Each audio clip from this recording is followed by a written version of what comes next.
If you haven't been following the latest news on GTA 6 over the past year, you might be surprised by how much information has emerged. Here's a comprehensive update on everything we currently know about GTA 6. We have details about a wide array of items and tools featured in GTA 6. These include the auto dialer, binoculars, immobilizer bypass, cutoff tool, painkillers, pool cue, trauma kits, golf driver, food and drink, golf putter, USB drive, golf iron, crowbar, golf wedge, torch, jammer, duffel bag for looting, cigarettes, and a loot backpack.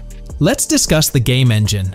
Developers have made significant enhancements to the Euphoria physics engine, improving ragdoll physics and overall game mechanics compared to GTA 5. Now let's discuss the multiplayer aspect. In a leaked clip from GTA 6, we observed a multiplayer session with a player count. This suggests there were 2 players present in the lobby out of a maximum capacity of 32 slots. This mirrors the setup seen in Red Dead Online and GTA Online, where the capacity is stated as 32, but practically accommodates 30 players plus 2 spots reserved for spectators. While hopes for larger lobbies persist, it appears the testing phase involves 30-player lobbies. Leaks also suggest advanced weather systems, including heavy fog, a feature that was less common in GTA 5. Moving on to collectibles, there's mention of Wyman car parts. In a clip featuring Lucia, a developer is seen placing a cardboard box with a circular icon, indicating it as lootable.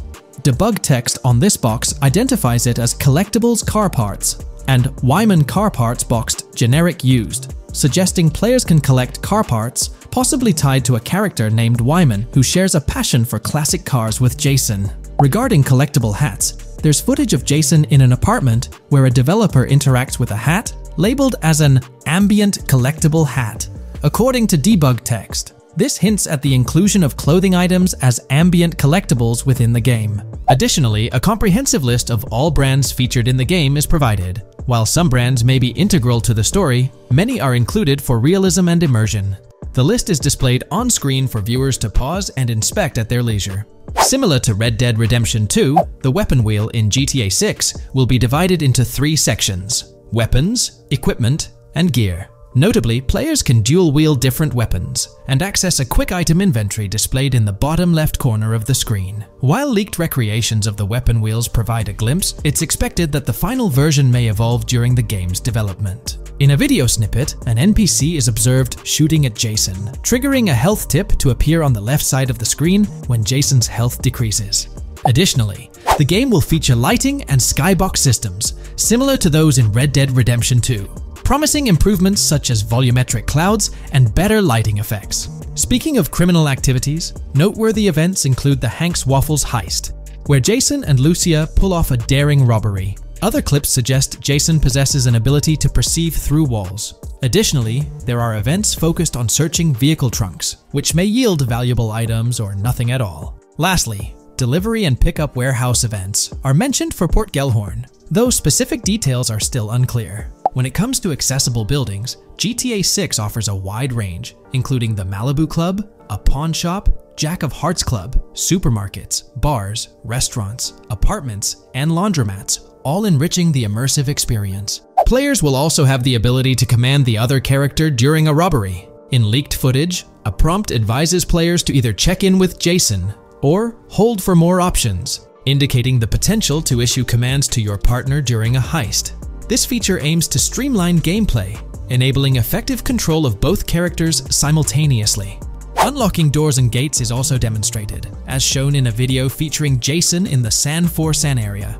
Debug text indicates locked door panels, suggesting the necessity to unlock specific entry points. In addition, a new police system called Time Until Cops Dispatch has been implemented.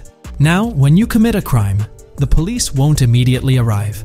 Instead, you'll have a brief window to evade capture before law enforcement begins to converge on your location. Security cameras play a role in surveillance, but their function differs from GTA Online. Instead of instant detection, there's a detection meter similar to games like Payday 2 or 3. As the meter fills up, you must break line of sight within a certain time frame to avoid detection. Players also have the ability to restrain NPCs using zip ties, as seen in leaked footage. This feature enhances the realism of robberies, offering greater control over the situation. Additionally, players can loot vehicles, as briefly shown in the Hank's Waffles video. A button prompt to examine SUV suggests the ability to inspect random vehicles and potentially steal valuables from them. A while back, a significant leak revealed a plethora of potential world encounters, random events that occur as you navigate the game world. I've displayed these on your screen, and while I won't go through each one, you'll notice they're quite fascinating. From parking disputes to donut burnouts, protests, and even someone getting a concussion, these events add depth and realism to the world of Vice City. It's exciting to imagine strolling through such a dynamic environment where something is always happening. Take a moment to review them if you like. They're quite impressive. Moving forward, the community has endeavored to construct a map of GTA 6 based on coordinates and locations gleaned from leaks. This preliminary map outlines Vice City situated at the bottom right. The top section of the map remains somewhat enigmatic for now. Nonetheless, this initial map looks incredibly promising, and the excitement for exploring its intricacies is palpable. For the setting, we know about 3 different gangs in Vice City: San For San, a Haitian gang, the Guardia Brothers, and the far-right militia. These details create an exciting anticipation for what to expect in GTA 6. Now, let's delve into the variety of confirmed wildlife in the game. Players can expect encounters with snakes, seagulls, skunks, raccoons, alligators, wading birds, squirrels, southern leopard frogs, crayfish, lizards, skunk apes, pigeons, opossums, and even whales. While these are the animals confirmed so far, we anticipate discovering more upon the game's release. These are the species we're aware of at present.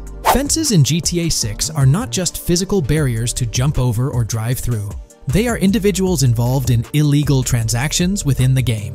Acting as middlemen, these characters buy illegal items from players to resell them to others. Now, let's explore the AI witness system and police recognition feature, which are notably significant.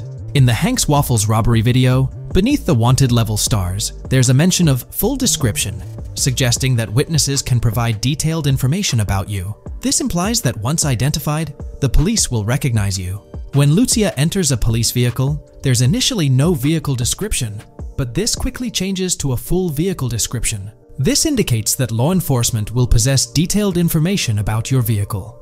Moreover, the text warns that any vehicle seen entering will be noted by the authorities. This suggests that even after losing a wanted level, if spotted again in the same vehicle, the police will pursue and apprehend you. During the robbery scene, Jason attempts to prevent customers with yellow icons above their heads from calling the cops or fleeing. Additionally, a female NPC inside the diner exhibits similar behavior, with her icon flickering as Lucia leaves, turning red when surrounded by cops, and then fleeing upon spotting Lucia. These advanced NPC systems indicate a more sophisticated interaction model. Regarding item sharing, Jason and Lucia appear to be able to share items between them. For instance, in one clip, Jason steals items from containers, keeping some for himself while sharing others. Regarding sound design, it's no surprise that GTA 6 will feature more realistic soundscapes. Weapon sounds are crisper and more authentic, with increased volume for a more immersive experience. The impact of bodies hitting the floor will have a deeper thud, creating a more visceral effect. Police sirens will reverberate off buildings and environmental elements more realistically, while the sound of items will vary depending on the surroundings. For instance, if you're in a shipping container, sounds will echo more, adding depth to the auditory experience. Overall, these sound enhancements aim to emulate real-life scenarios more accurately, contributing to the game's realism. Moving on, we have an extensive list of every confirmed vehicle slated to appear in GTA 6, sourced from both the game files and leaks. I covered these in detail in a previous video, so I won't repeat them here. However, I've provided them on your screen for your reference. If you're interested in exploring the full list yourself, you can find them on page 30 of the document. The game features improved vehicle damage and handling, as seen in clips where crashes result in realistic effects, like splitting front fenders and bending car hoods. Furthermore, car interiors now include a functional GPS and waypoint system, enhancing immersion, especially in first-person driving. Players also have the option to enter a car from the passenger seat, adding a touch of realism to gameplay. These details highlight GTA 6's commitment to intricate design elements, evident in its meticulous attention to detail throughout the game. In addition, several new gameplay mechanics have been revealed. Players will now have the ability to walk while in cover, a long-awaited feature that introduces prone movement for the first time in GTA gameplay. Loot bags will allow for storing additional items, and players can now drop and pick up weapons. A new under fire animation has been introduced where characters cover their faces during combat, and players can opt to self-revive after sustaining heavy damage. Other significant mechanics include the ability to switch shoulders while aiming down sights, grappling during hand-to-hand combat, and the introduction of buddy communications and a buddy ping system. This system, likely shared between protagonists Jason and Lucia, remains intriguing, with its full functionality yet to be revealed. Additionally, a new cover mode has been introduced, altering the way shooting from car windows is executed. Characters will now fully lean out of windows, enabling full 360-degree shooting. Furthermore, a new ability system has been introduced, potentially exclusive to Jason, allowing for a form of wall perception. Whether Lucia will possess this ability remains uncertain. Players can also interact with a greater variety of objects and NPCs, engaging in actions such as carrying bodies, committing robberies, issuing threats, and conversing during criminal activities. Moreover, the ability to pick up additional items, such as beer bottles and cans, enhances the overall gameplay experience. Let's explore some of the exciting new gameplay systems.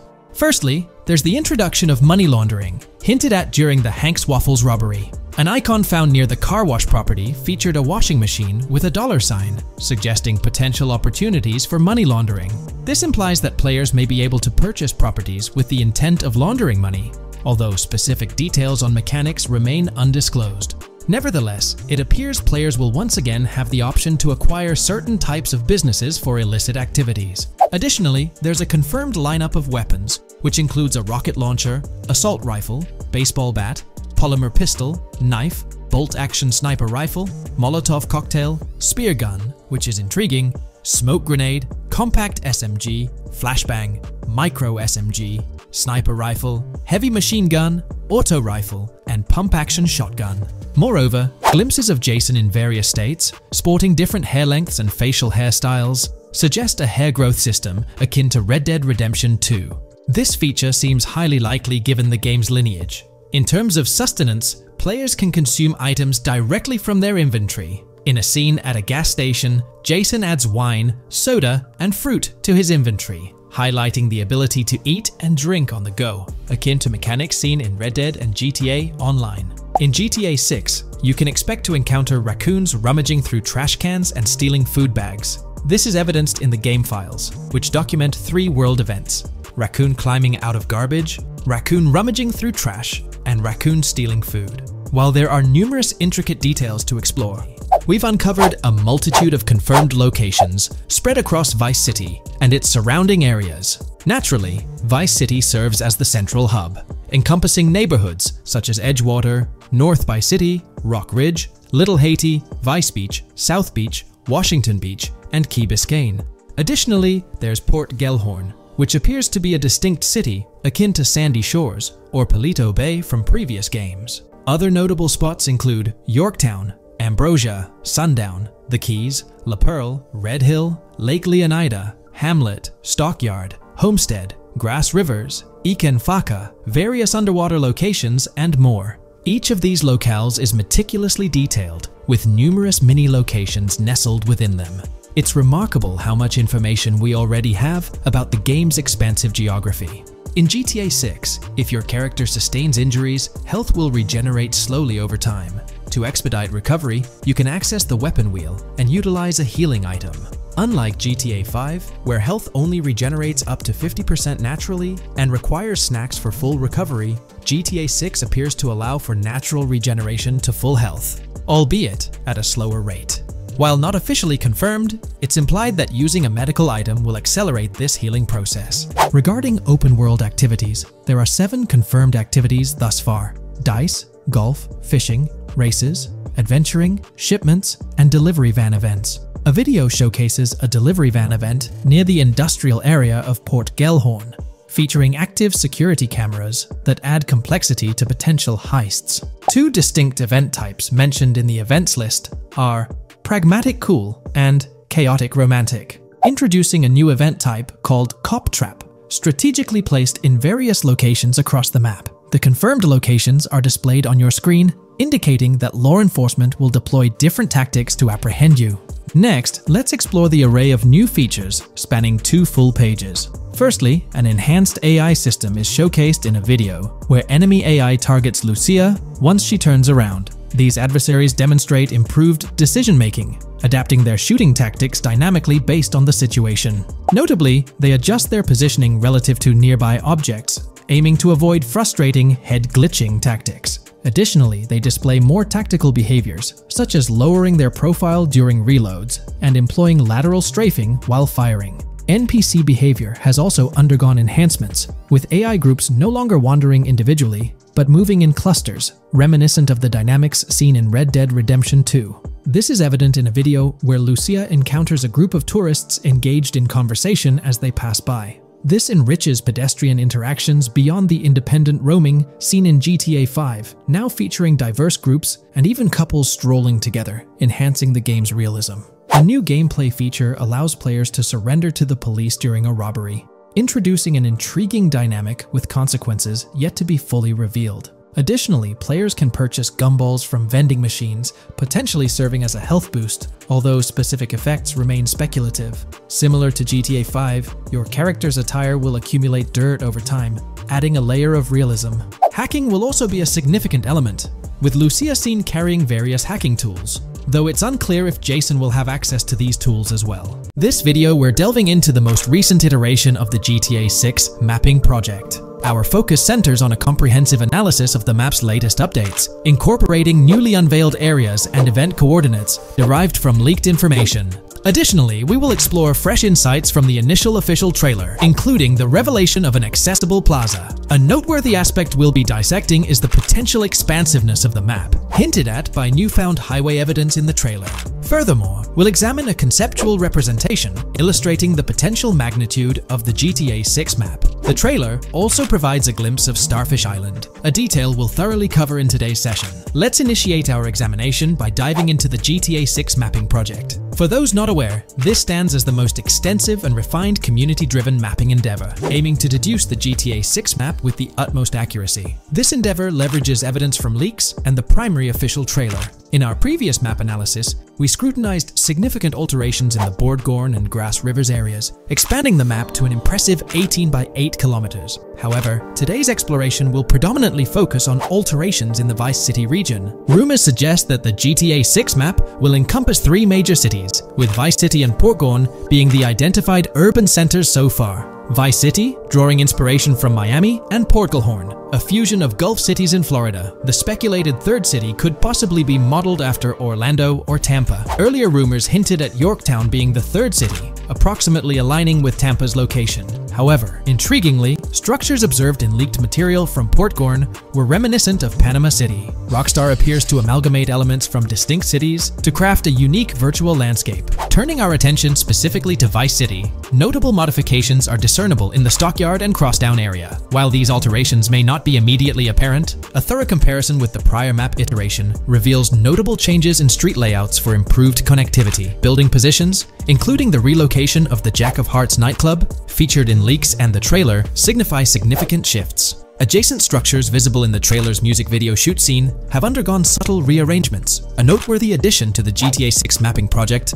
encompasses events gleaned from leaks, introducing a dynamic layer to our understanding of the evolving landscape. At present, we've pinpointed 4 events on the map, marked by light blue dots. These events include the missing persons poster at the liquor store, the Big Cat Cage roof at Everyday Art Elephant, and the Everyday Art Sidewalk Creep, all clustered around the Crosstown SL Stockyard area. Meanwhile, there have been notable changes in the Vice River area, with some buildings rearranged and brought closer to the river. The overall shape of this area has also been altered, and a new marina building near the airport has been introduced, based on recent evidence. Another significant alteration concerns the incorporation of Ica and Belleville into Vice City. While their status remains speculative, with their names displayed in red, Ica is purportedly inspired by Allapattah, a neighborhood in Miami-Dade, while Belleville draws parallels with Brownsville. formerly perceived as small towns on the outskirts of Vice City, they're now considered part of the Vicedale neighborhoods, following fresh evidence. This reclassification potentially places scenes like the police officer pursuing the overweight individual in the Belleville neighborhood.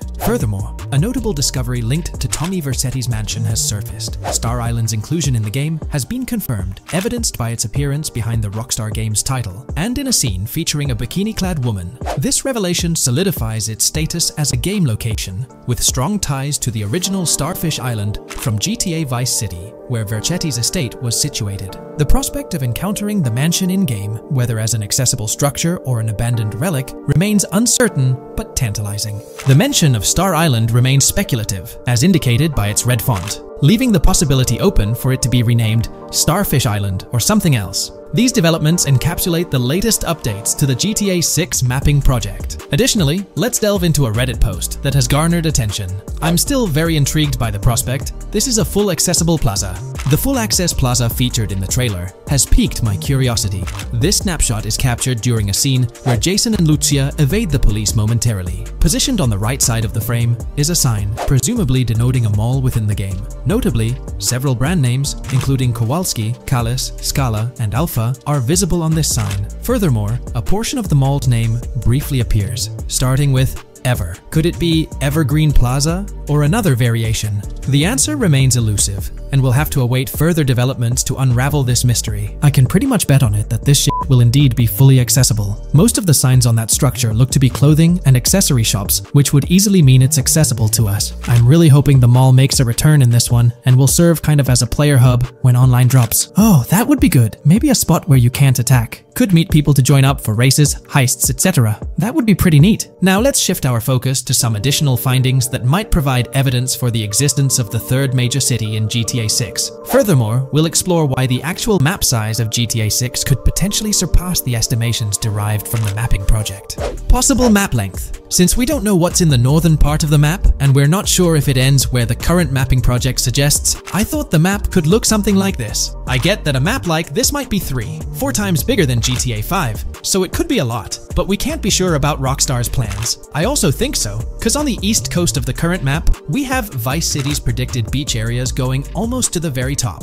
Kind of feels like the map shouldn't just end there. And if Port Gellhorn is based on Fort Myers, then maybe Tampa and Orlando could be there too. But with the current borders, there's not enough space even for a small town. Also, shaped like this, the map would resemble actual Florida more. What do you think? Now, here's something to ponder. If the map indeed resembles this depiction, it would be quite astonishing. It's intriguing how the leaks have remained silent about the northern portion of the map. I'm curious to hear your thoughts in the comments. How far north do you speculate the map extends? Do you reckon it's just slightly beyond what's revealed in the mapping project? Or could there be a substantial unseen territory? Shifting gears, let's delve into a significant discovery. An observation on the size of the map using highway exits as a guide. I believe that 2 blink and you'll miss them shots from the trailer, combined with something I saw in the leaks, have given us a serious hint as to just how big the map for GTA VZ might turn out to be. Specifically, north-south. The first is the shot of the man grabbing his crotch while stopped on the side of the highway. Specifically, the highway exit signs in the background. They suggest that this shot is being taken from just north of exit 14 on the highway, if turning left has you going east and turning right has you going west. What's more, the GTA VSI mapping project believes that the highway that this shot is taken from is Interstate 97. Adding to this, there's this shot from earlier in the trailer of the woman in the gold dress hanging out the top of a convertible traveling down I-404, heading towards a junction with 197. At the very start of that clip,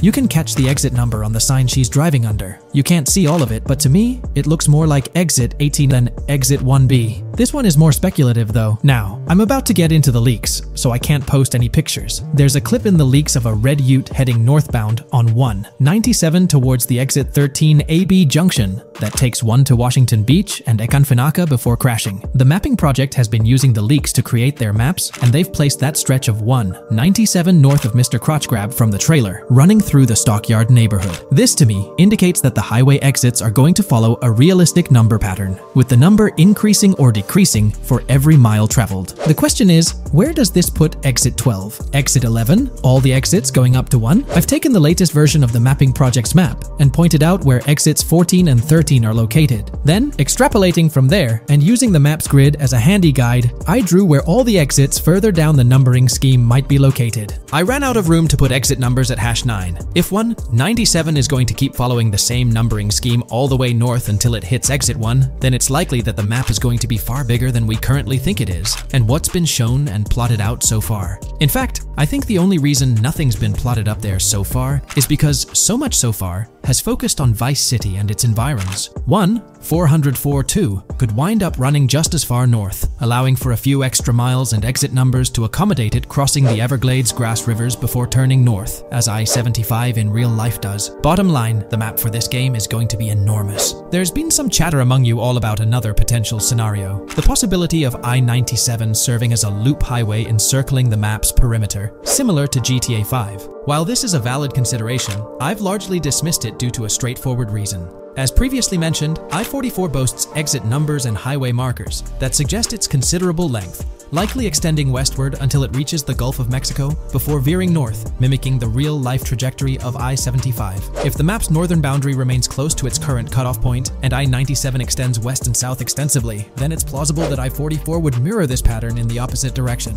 While the notion of two loop highways isn't entirely implausible, it could potentially introduce redundancy. Additionally, in GTA 5, the loop highway wasn't simply labeled under one name. The segment along the coast was dubbed the Great Ocean Highway, while the inland stretch traversing the desert was referred to as the Sonora Freeway. Moreover, within Los Santos, various freeways possess distinct names and numbers, even when merging seamlessly, such as the Del Perro, La Puerta, and La Mesa freeways. My hypothesis currently is that there is a loop highway, but that one, 97 and I-404, are two halves of it. They both start in Vice City and intersect in Crosstown. 97 runs up the Atlantic coast. 404 runs west through the grass rivers, and then turns north to run up the Gulf Coast, and they both meet at a point further north. Whether that point is a city, a smaller town, or something else, that is still unknown. Alright, so in the GTA 6 trailer, there's this moment where this girl in a white bikini gets everyone talking, debating whether she's Lucia or not. She's chilling near this pool, taking in the Vice City skyline, and then she turns around. And let me tell you, there's a bunch of stuff to unpack there. Her hair moves all natural-like, swinging around as she turns. She's got these big hoop earrings, cool purple sunglasses, rocking a purple lipstick, and check out those nails, French tips. Oh, and there's this bracelet on her left wrist that catches the eye too. Now, here's the deal. Some folks are saying, nah, there is absolutely no way that is Lucia, or it just doesn't cross anyone's mind. Their argument? She looks different from how Lucia appeared in other shots, especially in that jumpsuit and during the whole crime spree with Jason. But hold up, there's a good chance that in GTA Online, customization's gonna be off the charts. Need a different haircut? No biggie, just swing by the in-game salon. Problem solved. So, who knows? This bikini girl might just be a customized version of Lucia with a whole new look and vibe. By the way, I'm holding a monthly giveaway for a PlayStation 5. You just need to subscribe and you're entered. Now, back to the video. You know, I'm pretty confident that it won't cause much trouble, just like in GTA 5 or Red Dead Redemption 2. It feels like they'll let us switch up our characters' hairstyles again, which is pretty cool. Now, about this scene, it looks like it's happening at a totally different stage of the game. At the start, Lucia's all locked up in jail, doing those petty crimes and all. But in this snippet, she's looking like she's hit the jackpot. Loads of success and riches. There's more to this in the trailer, giving us a peek into what a thriving Lucia might look like. She's sporting a different hairstyle, dressed to the nines, hanging out in a fancy car with Jason behind the wheel. And to top it off, the girl's getting her photos taken by the paparazzi. Some folks out there are betting that this bikini girl is gonna be the face of Rockstar's marketing strategy. You know, just like how they've always had that iconic female figure in their marketing since the good old days of GTA 3. So, putting it all together, it really seems like this bikini girl is Lucia. From the style to the little details like the various hairstyles, everything seems to point in that direction. It's exciting to get these glimpses of what Lucia's different phases might look like in the game. Rockstar's been doing this thing with the promo girls for ages, from the early days of GTA 3 to the more recent GTA 5. You might remember them. The girl in the bikini holding the martini glass, or the San Andreas girl leaning over at the Vinewood sign with those shades. They've always had these distinctive figures for their marketing. A bunch of people are pointing fingers at this bikini girl, saying she's the new Rockstar promo face, but I've got my money on Lucia. Take a look at those birthmarks and accessories, those little marks on her face and arm. They're pretty similar to what the bikini girl's got. Sure, some aren't super clear, but makeup or sun exposure could easily cover them up. And those earrings and bracelets, they match up pretty well with all the girls who look like Lucia. Even if some shots might leave room for doubt, like the one where she's driving that fancy car, I'm pretty convinced it's Lucia. Jason's checking her out, the accessories are a close match, and her facial structure lines up. Not to mention, her body shape, facial features, skin tone, hair length, and color, pretty much all of it lines up perfectly. In that scene, the way the bikini girl moves seems a bit forced, like she's intentionally flipping her hair or something. So maybe it's part of a mission, Lucia trying to blend in at some event to gather info, or pull off a heist. Or perhaps it's one of those moments where she's at the top of her game, all successful and loaded. Oh, and that bikini she's wearing? It's from the Santino brand, which first showed up in GTA 5. So, in GTA Online, we've got this whole range of clothing options, right? There are jackets, shoes, and some of them even parody luxury brands like Louis Vuitton, which is a real high-end clothing and accessories label. Now, some people are throwing around this theory that the bikini girl might be a returning character from the old GTA Vice City like Mercedes Cortez, but honestly, that's way off. Vice City was set in the 80s, and GTA 6 is gonna be in the present, like probably around 2023. So the timelines just don't add up. Even though this bikini girl looks a bit different and acts a bit like an influencer, I'm pretty convinced she's Lucia. She's got those same body features and face structure as Lucia, and Lucia's a game changer as the first leading lady in modern Rockstar games. Before her, female characters mostly played supporting roles, or were just NPCs in GTA games, never the main focus. Rockstar tends to put a lot of effort into their main characters. The little differences like the sunglasses or lipstick don't bother me much. We know there'll be in-game stuff you can buy, like accessories. And hey, being able to change hairstyles was a big deal in games like Red Dead Redemption 2 and GTA 5. So I'm pretty confident that the girl in that white bikini on that Vice City rooftop is Lucia. But yeah, I get it, there's gonna be a lot of chatter and debate. Remember the crazy theories from past GTA trailers? Like people saying the homeless guy was Nico Bellic, or that Michael was an older Tommy Vercetti? It's always possible I might be wrong. The GTA 6 community has just found some major clues left by Rockstar Games, and it was under our nose the whole time. GTA 6's Trailer 1 revealed a ton of new things about the game off the bat, but recently, there's been even more developments that show off the GTA 6 main character story, Lucia. We learn a bunch of new things about her background, so if you're not interested in potential spoilers, this may not be the video for you. This information is directly from Rockstar Games, so this is the real deal. So getting into the details of Lucia's jail cell, let's focus on those newspaper clippings. I'll do my best to zoom in and enhance the image, but there are two distinct white clippings with black text. One of them appears to have a portrait, and I can only speculate that it might resemble a modern-day wanted poster. This could be showcasing the story of Lucia's alleged crime, accompanied by an image like a visual representation of what she's accused of. It's almost akin to a wanted picture that you'd find in a newspaper. This phenomenon isn't unheard of in real life. When people do something noteworthy or newsworthy, it's not uncommon for them to keep a record of it, like an article, and put it up on their wall as a sort of memento. It's like a snapshot of a moment in their life, even if it involves legal trouble. So Lucia might be preserving this particular newspaper clipping as a piece of her history, whether it's for sentimental reasons, or perhaps as a reminder of the circumstances that led to her incarceration. Now let's broaden the scope a bit, and draw comparisons to previous GTA protagonists. Take Michael DeSanta, for instance. His mansion has family photos on the walls. Franklin Clinton's house features similar personal touches. Even Trevor Phillips, in his trailer, has pictures that tell a story about his life. It's not just confined to the HD era. Even in the 3D era games, characters had their own way of leaving traces of their lives in their living spaces. This inclination to personalize living spaces is fascinating. In Lucia's case, the jail cell is an unexpected canvas for her personal story. It makes you wonder about her background, the choices she made, and the events that led her to that cell. Exploring these details could give us a deeper understanding of who she is and why she's in the predicament we find her in. Considering Lucia's attachment to those newspaper clippings, it raises interesting questions about her attitude towards her crimes. Perhaps she finds a sense of pride, or even enjoys the bit of notoriety or fame she's garnered from her actions. Keeping those clippings might be her way of cherishing the attention or recognition she's received. The prospect of spending a substantial amount of time in prison also suggests that it could involve more than just a brief cutscene, but potentially a series of missions within the jail environment. Now, shifting our attention to the picture above the bunk bed, it's a bit of a visual puzzle. While it's challenging to discern details, on the left side, there's a guy with a drink in hand, donning a white t-shirt. Next to him is a woman with voluminous hair, and in the foreground, there's another figure.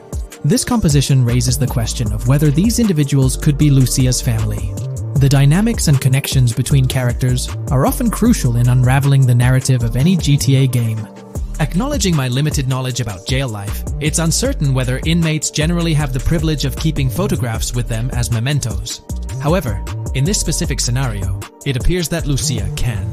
This might imply that the prison depicted isn't a maximum security facility, given the freedom for inmates to keep personal items. While the setting is far from casual, it offers a level of interaction and mobility, allowing inmates to go outside, engage in conversations, sit at tables, and soak in sunlight. The orange jumpsuits signify their status, but the absence of being handcuffed to the ground suggests a certain level of relative freedom. In this context, the allowance of pictures and photographs could offer an additional layer of insight into the characters and their personal connections, providing players with a unique perspective on Lucia's life, both inside and outside the jail cell. Taking a closer look at the latest image, which I've adjusted to bring out more details, there's another intriguing photograph. A guy in an orange shirt catches the eye, positioned alongside two women on the right. The one on the left appears to be sporting a hat and sunglasses, although discerning whether any of them is Lucia remains challenging. They could very well be family members, close friends, or simply individuals from her social circle. Amidst all the uncertainty, Lucia seems notably fixated on reflecting upon her actions and the community's response. Beyond this, it's evident that Lucia maintains a distinct connection with a specific group of people, as indicated by the presence of their pictures in her jail cell. It's not just about her individual experience. There's a shared history captured in those photographs, hinting at relationships that go beyond the confines of the jail cell.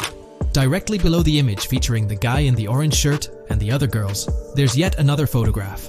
Although the details are obscured, the presence of someone standing in the picture is noticeable. Lucia is seemingly constructing a collage of photos, creating a visual narrative that serves as a repository of memories. These images might play a crucial role in not only grounding her within the context of her relationships, but also providing a semblance of continuity and connection to the outside world. It's worth mentioning that the footage I'm working with is the highest quality version sourced from YouTube, as Rockstar hasn't officially released it on their Newswire page. Despite being in 4K, the YouTube upload might introduce some compromises in image quality, so there could be nuances in the pictures that we might miss. Once Rockstar throws the official trailer our way, we're likely to get a treasure trove of additional details. But for now, let's roll up our sleeves and dissect the snapshots from Lucia's jail cell. Apart from Jason, there's another player in Lucia's story, Stephanie, the Leonid Department of Corrections representative. Picture a different scene though. Lucia's cell is a far cry from Stephanie's office. In this particular shot, Stephanie's unmistakably holding down the fort in a black dress, center stage on the right. Flip to the left frame, and there she is again, donning a red dress on the right side. Behind her, there's a framed message teasing with "if you miss," but the rest remains a mystery due to some pesky screen glare. Now let's make a full turn and voila, another Stephanie pic in the bottom right corner. This time, the backdrop suggests a domestic scene, perhaps with a partner. She's got on some bluish shades, slightly different from what we catch a glimpse of later.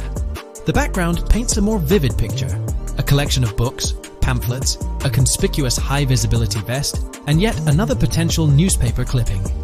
Whether it's a routine thing or an anomaly, the jury's still out. So, what's the inside scoop on Lucia's backstory gleaned from her jail cell environment? Well, the state of the jail suggests it's seen better days. Peeling bits off the windows hint at a place with some history. That initial shot with the barbed wire strongly implies it's not a newly minted spot. It's got the wear and tear of time etched into its surroundings. As we immerse ourselves in the intricacies of Lucia's life within the jail cell, the narrative unfolds as a captivating tapestry, each element contributing to the rich story. The subtleties, from the cryptic newspaper clippings shedding light on her alleged crimes to the carefully chosen photographs depicting relationships with family and friends, create a vivid and compelling portrait of Lucia's existence, both within and beyond the jail confines. The personal touches within her confined space evoke a rawness that harks back to the legacy of previous GTA protagonists. Lucia's jail cell, unexpectedly, becomes a canvas revealing a story that transcends the conventional GTA narrative. It prompts curiosity about her past, the decisions that led her to incarceration, and the intricate web of relationships that define her. The permission granted for personal items like photographs in the jail cell adds an intriguing layer to the storytelling, suggesting a nuanced sense of freedom within the constraints of imprisonment. Lucia's attachment to these items, whether they be newspaper clippings or family snapshots, beckons players to ponder her perspective on her own actions and the recognition she may have garnered. While we eagerly await the official trailer release from Rockstar, it is clear that Lucia's story is woven with complexities and mysteries that leave us yearning for more. The weathered appearance of the jail environment, with peeling bits off the windows and subtle signs of aging, hints at a setting steeped in history, amplifying the anticipation for the unfolding narrative. Thus, with these glimpses into Lucia's world, we find ourselves surrounded by a plethora of unanswered questions. When did she find herself behind bars, and what duration does her stay entail? Your insights are eagerly awaited in the comment section. Today, we're delving into the realm of GTA 6 Online, the upcoming multiplayer aspect of Rockstar Games' Grand Theft Auto 6. We'll dissect all the insights gathered from leaks back in 2022, alongside an intriguing anti-cheat patent filed by Rockstar's parent company, Take-Two Interactive. This patent offers a glimpse into how the forthcoming online experience aims to ensure a safer environment compared to the current GTA Online. Furthermore, we'll explore a novel method Rockstar plans to implement in GTA 6 for managing online sessions. This innovation promises to infuse the expansive world of GTA 6 with a livelier atmosphere, enriching the player's immersion in its intricacies. Undoubtedly, GTA Online stands as a titan in the realm of multiplayer gaming. Its enduring popularity has significantly contributed to the ongoing success of GTA 5 over the past 11 years. This success owes much to Rockstar's astute strategy, crafting a robust core game with GTA 5 and then supplementing it with regular content updates for the online segment. By continually introducing new weapons, vehicles, and attire, Rockstar keeps players engaged and motivated to accumulate in-game currency. As we eagerly anticipate the official unveiling of GTA 6, players are hopeful that it will address prevalent issues plaguing the current iteration. Chief among these concerns is the rampant presence of modders and cheaters, whose actions not only disrupt gameplay, but also pose security risks by unlawfully accessing personal data. To tackle this issue, Rockstar has devised a fresh approach set to debut in GTA 6. This method aims to bolster the game's security measures. The patent responsible for this enhancement is titled Method and Apparatus for Preventing Cheating in a Video Game Environment by Providing Obfuscated Game Variables. Filed by Take-Two Interactive, Rockstar's parent company, in 2019, this patent outlines a system and method aimed at curbing cheating within video game environments. By disguising game variables in memory, the patent seeks to thwart attempts by players to monitor and manipulate values such as health, ammunition, and in-game currency for unfair advantages. Traditionally, developers combat such exploits by encrypting, coding, or obfuscating the location of these values, alongside implementing integrity checks to detect unauthorized modifications. However, these methods have drawbacks, as they often impact game performance and inadvertently expose variable locations to savvy attackers. Rockstar's innovation lies in masking the whereabouts of these variables, offering a more robust defense against cheating in GTA 6's online. I won't delve into the technical intricacies, but essentially, Rockstar employs a clever and seemingly straightforward technique to conceal these values. This makes it considerably tougher for attackers to pinpoint their locations. While the concept of masking values may seem straightforward, its effectiveness in bolstering stability and enhancing security for the future online segment is paramount.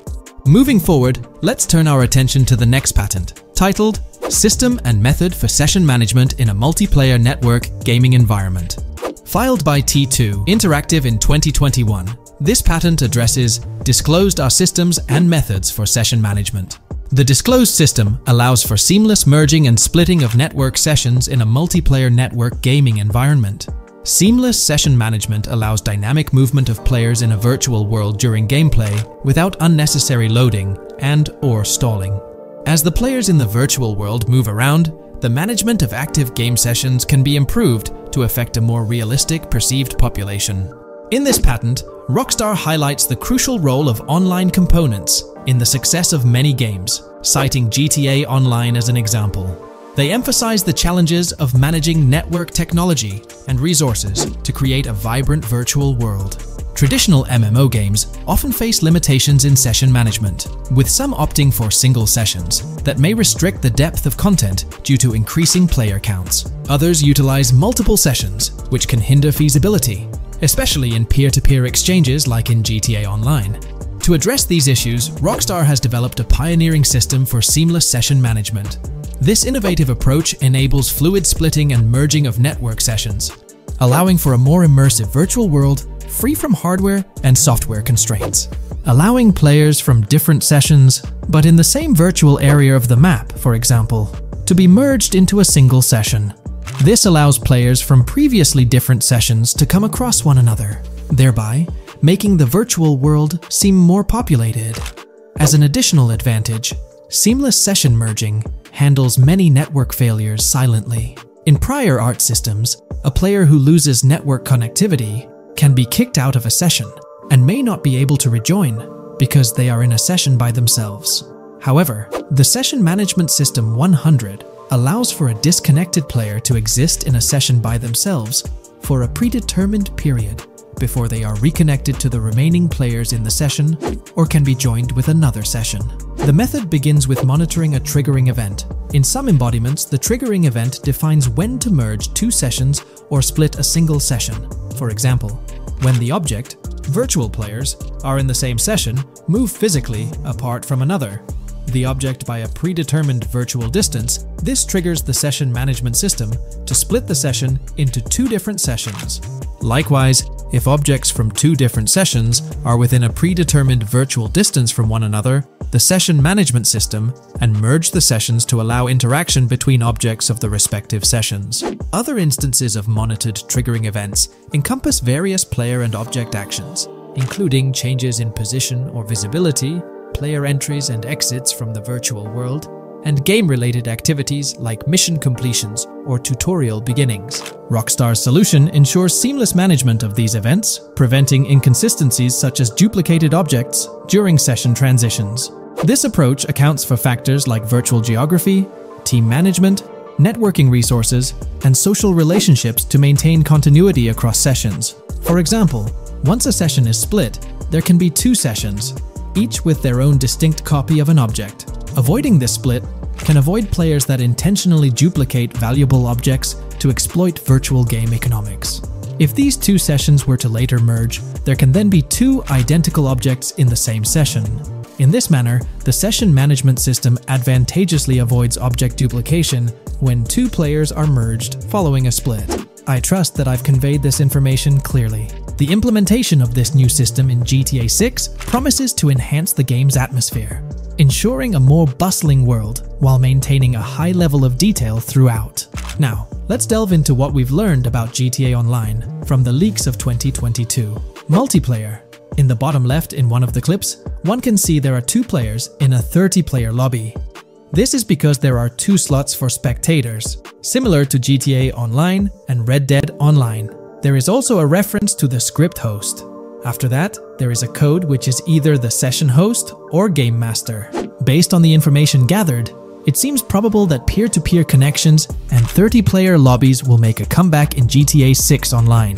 However, there's a twist in how sessions will operate, allowing for seamless transitions between them. There's been quite a buzz about Jason, one of the main leads in the highly anticipated Grand Theft Auto 6.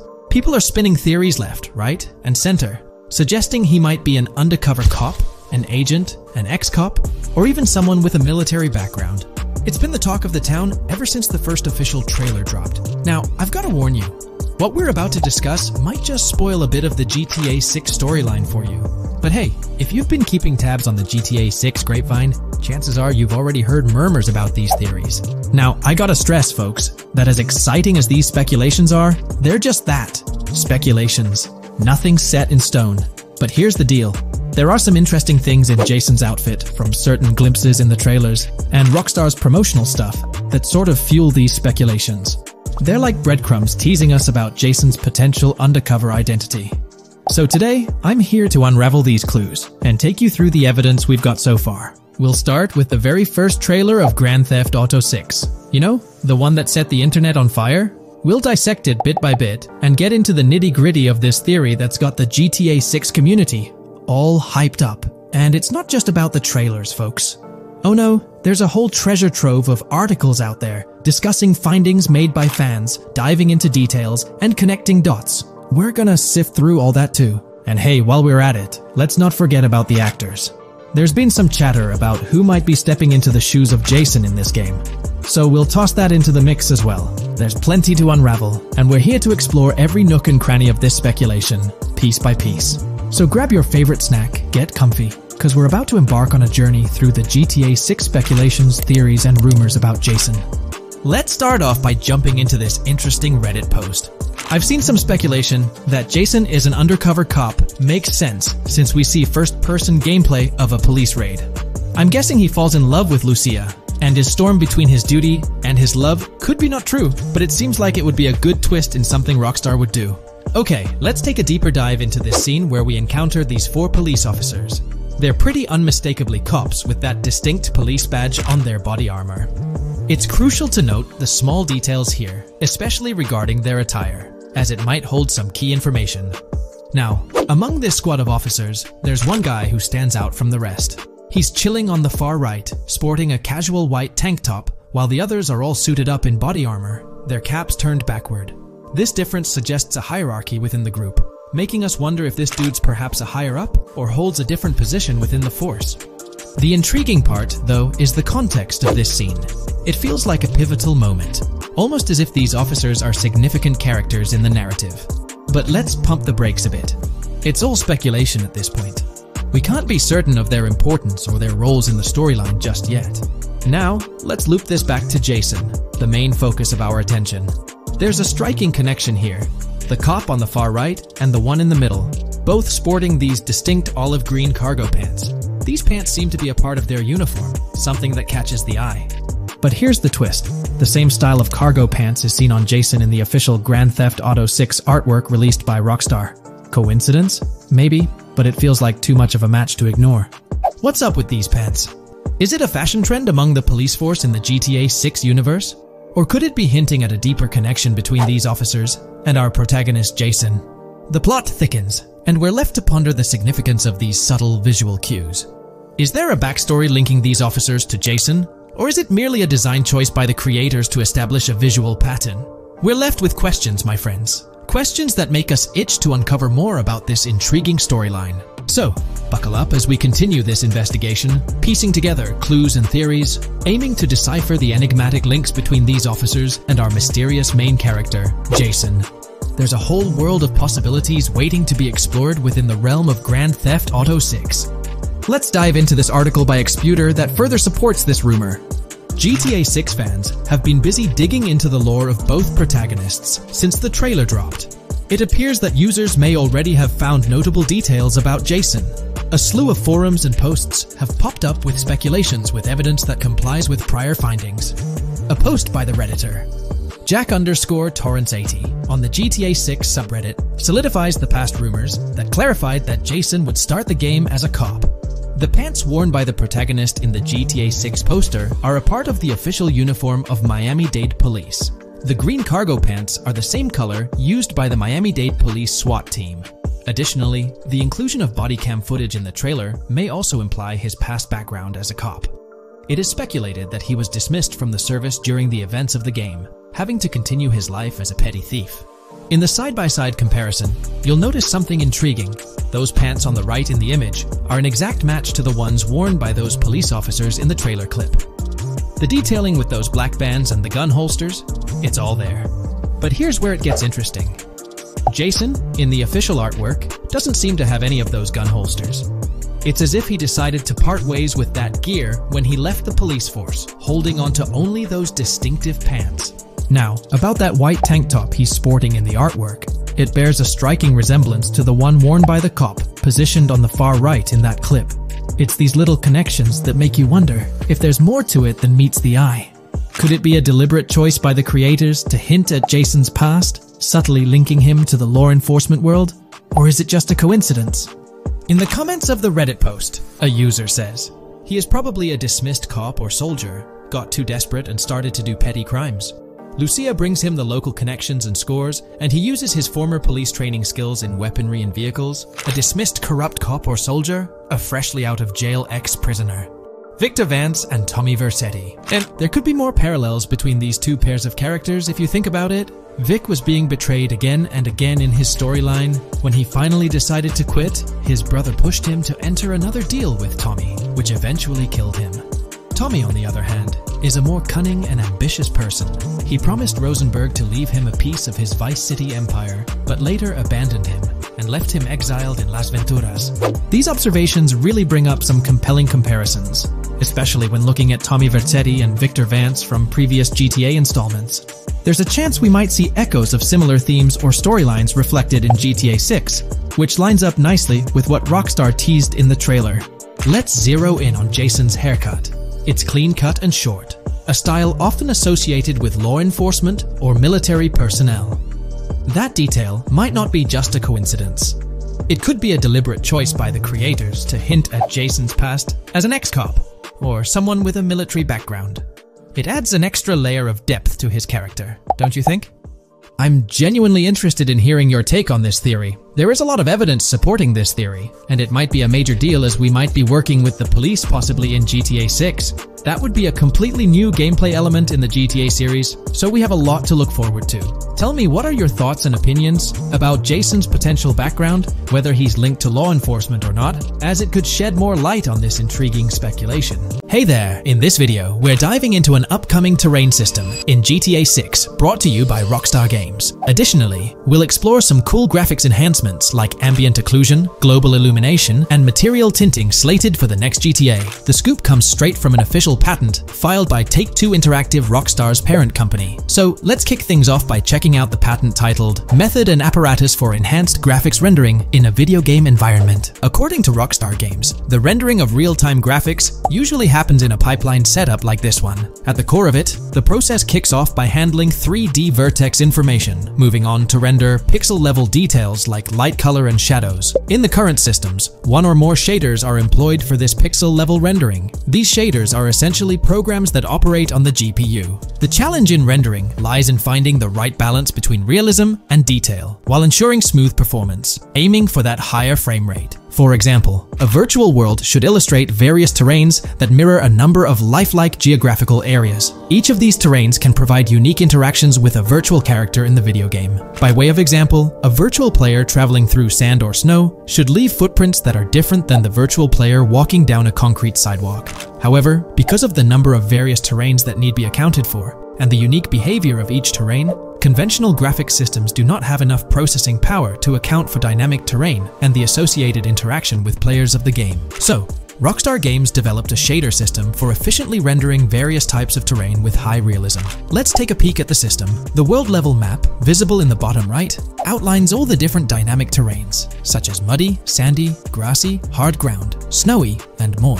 Take a gander at this world level map showcasing the diverse terrains. Now, let's explore the various dynamic terrain zones within the game world. Using Red Dead Redemption 2 as an illustration, this world level map plays a pivotal role in determining the terrain that players or NPCs interact with. Essentially, it acts as the foundation to generate a trail map. Think of a trail map as a record of all the imprints left behind by characters, vehicles, and other objects, like the aftermath of explosions. Take this image for instance, showcasing how the snow has been altered by the actions of this NPC. Different shaders of the shader system are used for different terrain types and with different trail map types. For example, basic terrains do not require special shaders, while shallow mud terrains can advantageously benefit from a parallax surface shader to efficiently show ruts and tracks in the terrain with a high detail trail map. As an additional example, deep mud terrain may use a tessellation surface shader to model the ruts and tracks in the mud. You might be aware that in Red Dead Redemption 2, you can leave realistic footprints in the snow and mud. Rockstar explained that they employed two shaders for this effect: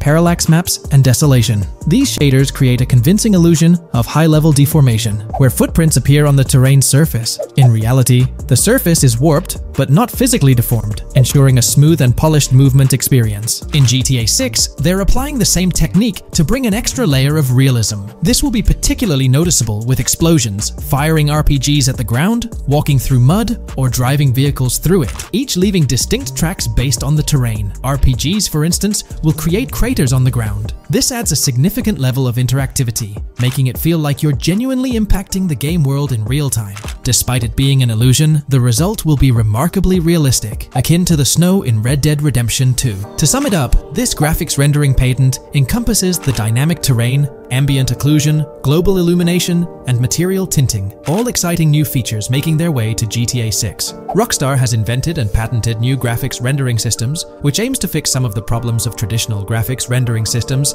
to make graphics rendering more efficient, thus improving performance and allowing for better, more realistic, and more immersive visuals. Dynamic Terrain System. This is a system that records and creates trail maps which make it possible that terrains can be visually deformed when being interacted with in various ways. Players, NPCs, vehicles, objects, and explosions can affect the terrain. For example, leaving footprints or vehicle tracks in sand can be seen in action in Trailer 1. Explosions will leave craters in the terrain as well. It's also possible for certain changes to the terrain to disappear over time. For example, footprints and tracks in mud disappearing after some time, since the viscosity of mud makes it return to its normal state after some time.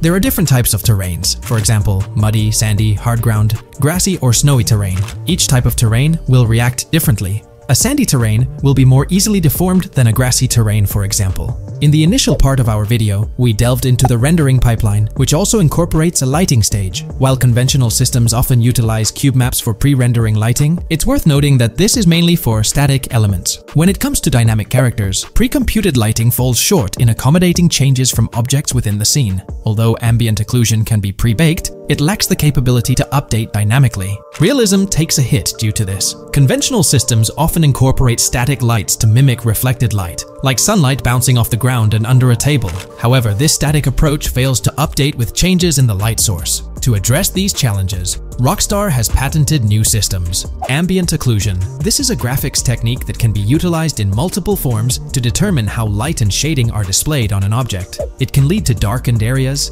enhanced contrast, and improved surfaces due to this technology. This patent's ambient occlusion system offers some special advantages. Determined by either preset or randomized assets based on developer discretion, the lighting can greatly provide a new vision to world building to make certain areas stand out, akin to a real-life setting. Global illumination.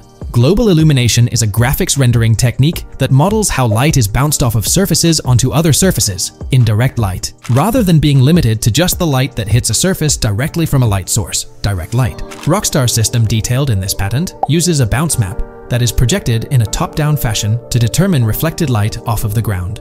This bounce map is then converted into a texture that provides an approximation for the expected bounce back of light. This simulates the effect that would be achieved rendering the multiple passes of lighting to account for the natural bounce reflections. The bounce map can then be integrated into the lighting pipeline. During this, a technique is used to determine the area that needs this extra pass for each frame. This way, only the visible and required area is rendered with this technique, thus making it very efficient and less performance intensive. Overall, this provides many of the benefits of ray tracing without the computational expense. Ray-traced global illumination will probably still be in the game.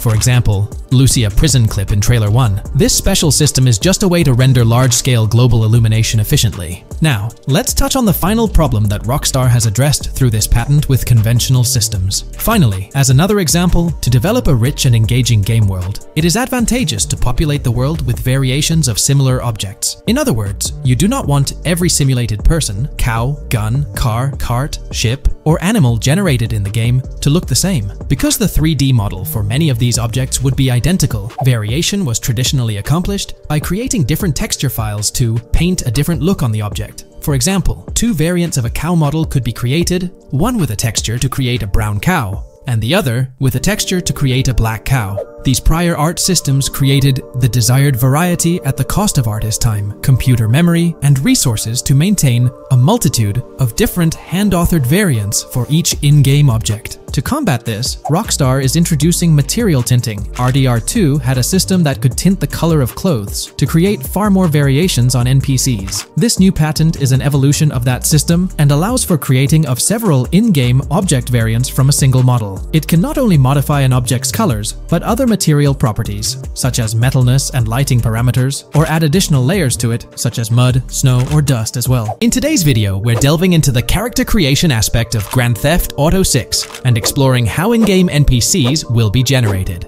We'll take a look at a recent patent filed by T2 Interactive.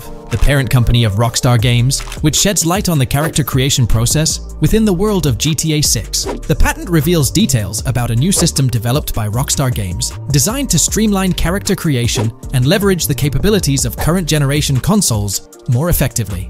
As game worlds grow in size and complexity, filling them with diverse and compelling characters and environments becomes increasingly challenging. Artists are tasked with creating every individual in-game object, from characters to buildings and interiors. As these worlds expand, the computational and design efforts required also increase. However, Rockstar Games has once again demonstrated innovation by developing a system that optimizes the rendering of 3D objects, ensuring efficiency without compromising on detail. This system addresses the challenges posed by the ever-expanding scope of game worlds. The patent we're examining in this video is titled System and Method for Game Object and Environment Generation. This video takes a deep dive into the generation of building interiors and characters within the expansive world being crafted by Rockstar Games. The patent starts off by providing an overview of how objects function within 3D spaces, as explained by Rockstar. Objects used in 3D graphics, often called assets, are a combination of geometry data, for example, the 3D model,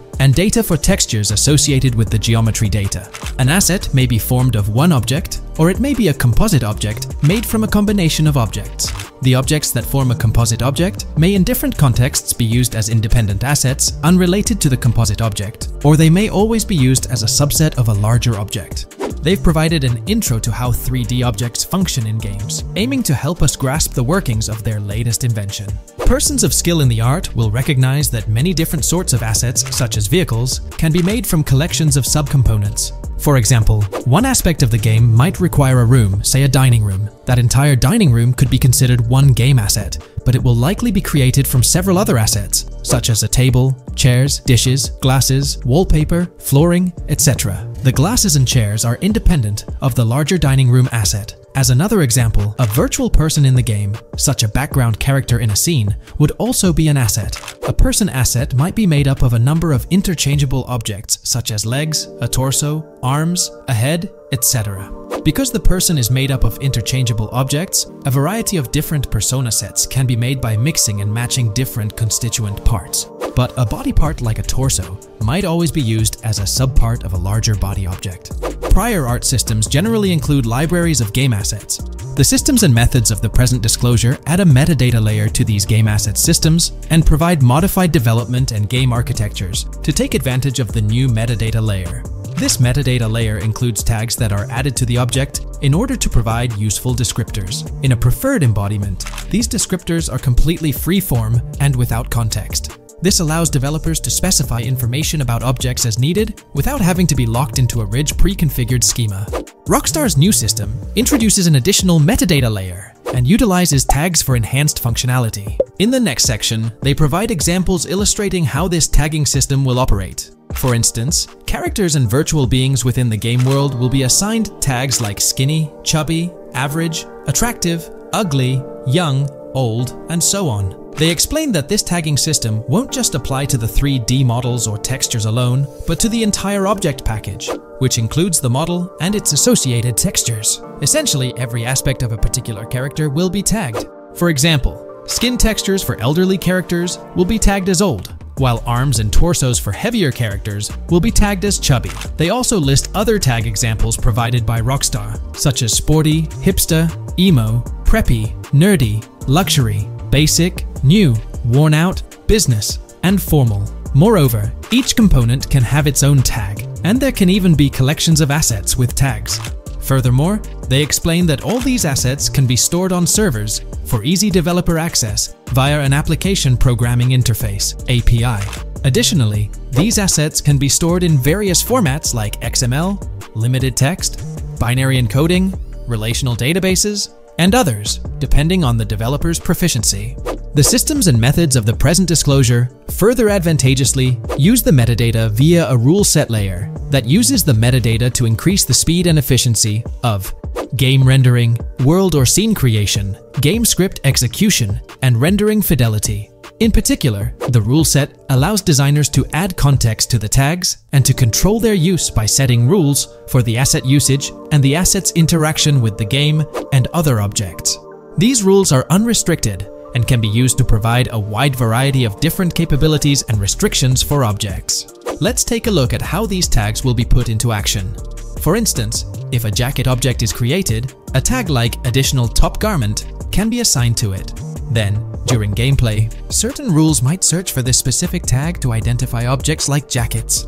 Furthermore, in a cold setting, the character's health stat may decrease at a slower rate because the character stays warm with the additional top garment. Moreover, the additional top garment tag could enhance rendering efficiency. For instance, if a character wears a shirt underneath a jacket, the shirt occupies memory space. Since the shirt is mostly covered by the jacket, Rockstar plans to replace the full shirt with a smaller texture, only containing the visible parts under the jacket, thus conserving memory. The combination of tags and the rule set can also be used advantageously for procedural generation of game objects and environments. For example, a game scene could be created in a game script by calling assets based on tags, rather than calling the assets explicitly. For example, if the game scene called for virtual characters in a movie theater, the game designer could simply specify a need for predetermined X number of characters with casual dress.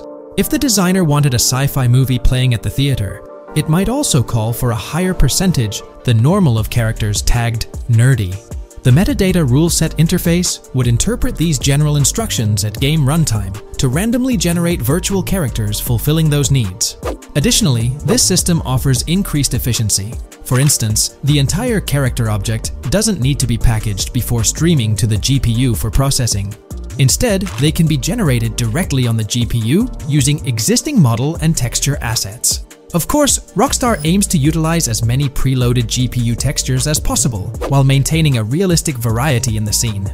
Moreover, this system allows them to control the number of preloaded textures used in a scene. For instance, more textures can be preloaded for complex scenes and fewer for simpler ones. The goal of this video is to provide an overview of the key aspects of this new system, so I won't delve into every example described in the patent. Turning to the details of the specified metadata, in a particularly advantageous embodiment, the following metadata is included for each model and texture: IDs, property tags, match tags, randomization restrictions, expression data, and optimization data. While this selection of metadata has been found advantageous, different groupings and subsets of these tags can be mixed and matched as needed to accomplish particular design goals without departing from the spirit and advantages of the present disclosed inventions. The uses, embodiments, and benefits of each of these fields are described as follows.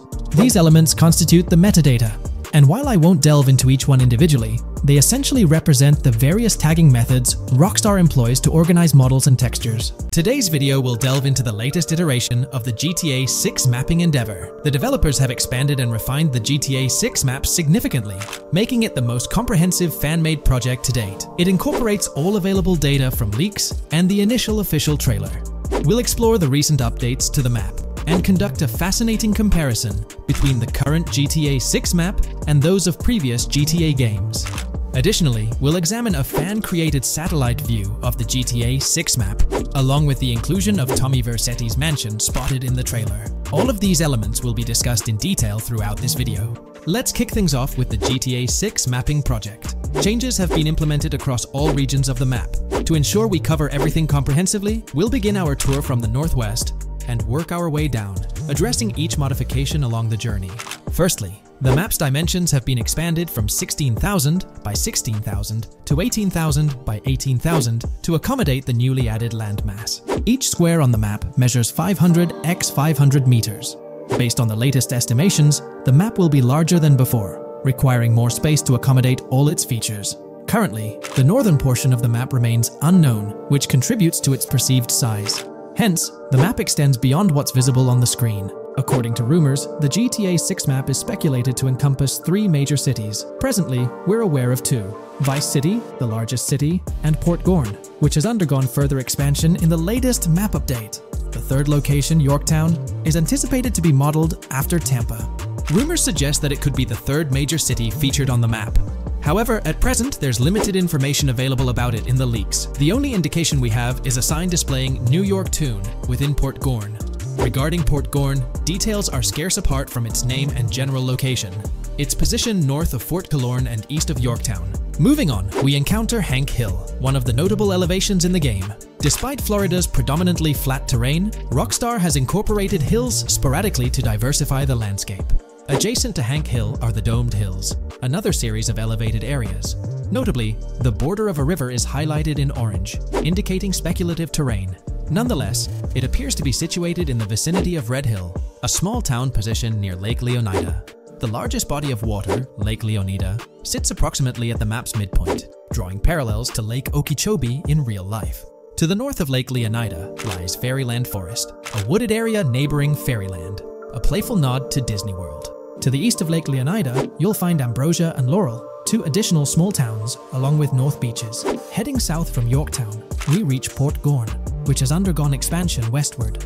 The buildings and roads depicted in black and grey correspond to those visible in leaked footage and the trailer. Roads highlighted in red, along with orange borders, remain speculative. However, the port area shows two speculative buildings and a portion of the border that's confirmed. The Bay Area has seen overall enlargement, including modifications to the speculative islands near Port Gorn. Additionally, a newly added section featuring small islands and a confirmed border indicates further expansion. With these developments, Port Gorn's size may rival that of Vice City. It might not match Vice City's scale, but it could rival, if not surpass, GTA V's Los Santos, which is remarkable, considering it's our second city on the map. Additionally, the confirmed borders of Port Goro have been adjusted based on new evidence. The remaining areas in Port Goro largely remain unchanged.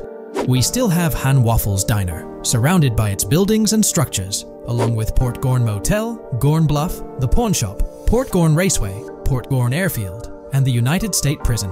Belleville and Econfina remain situated near Vice City. Now, focusing on Vice City itself, much of it retains its layout from the previous map update.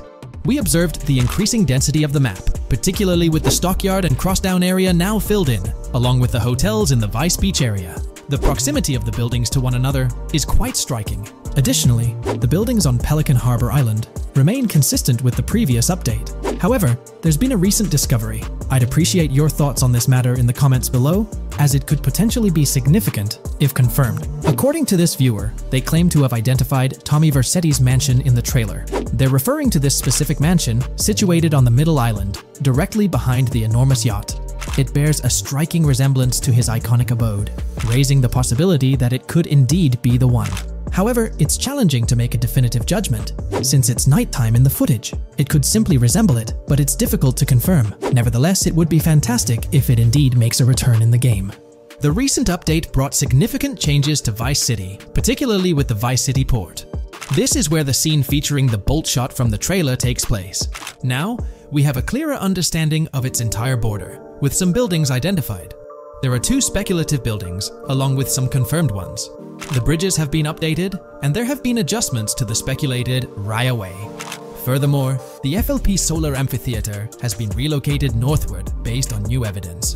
The Vice City International Airport Metro Station has also undergone updates, aligning with new information from leaks. Notably, the airport now appears more complete, with an additional hangar. These encompass all the changes made to Vice City. Now let's shift our focus to the Grass Rivers, as they've also received updates. The speculative landmass along the west coast has been adjusted to accommodate the map expansion.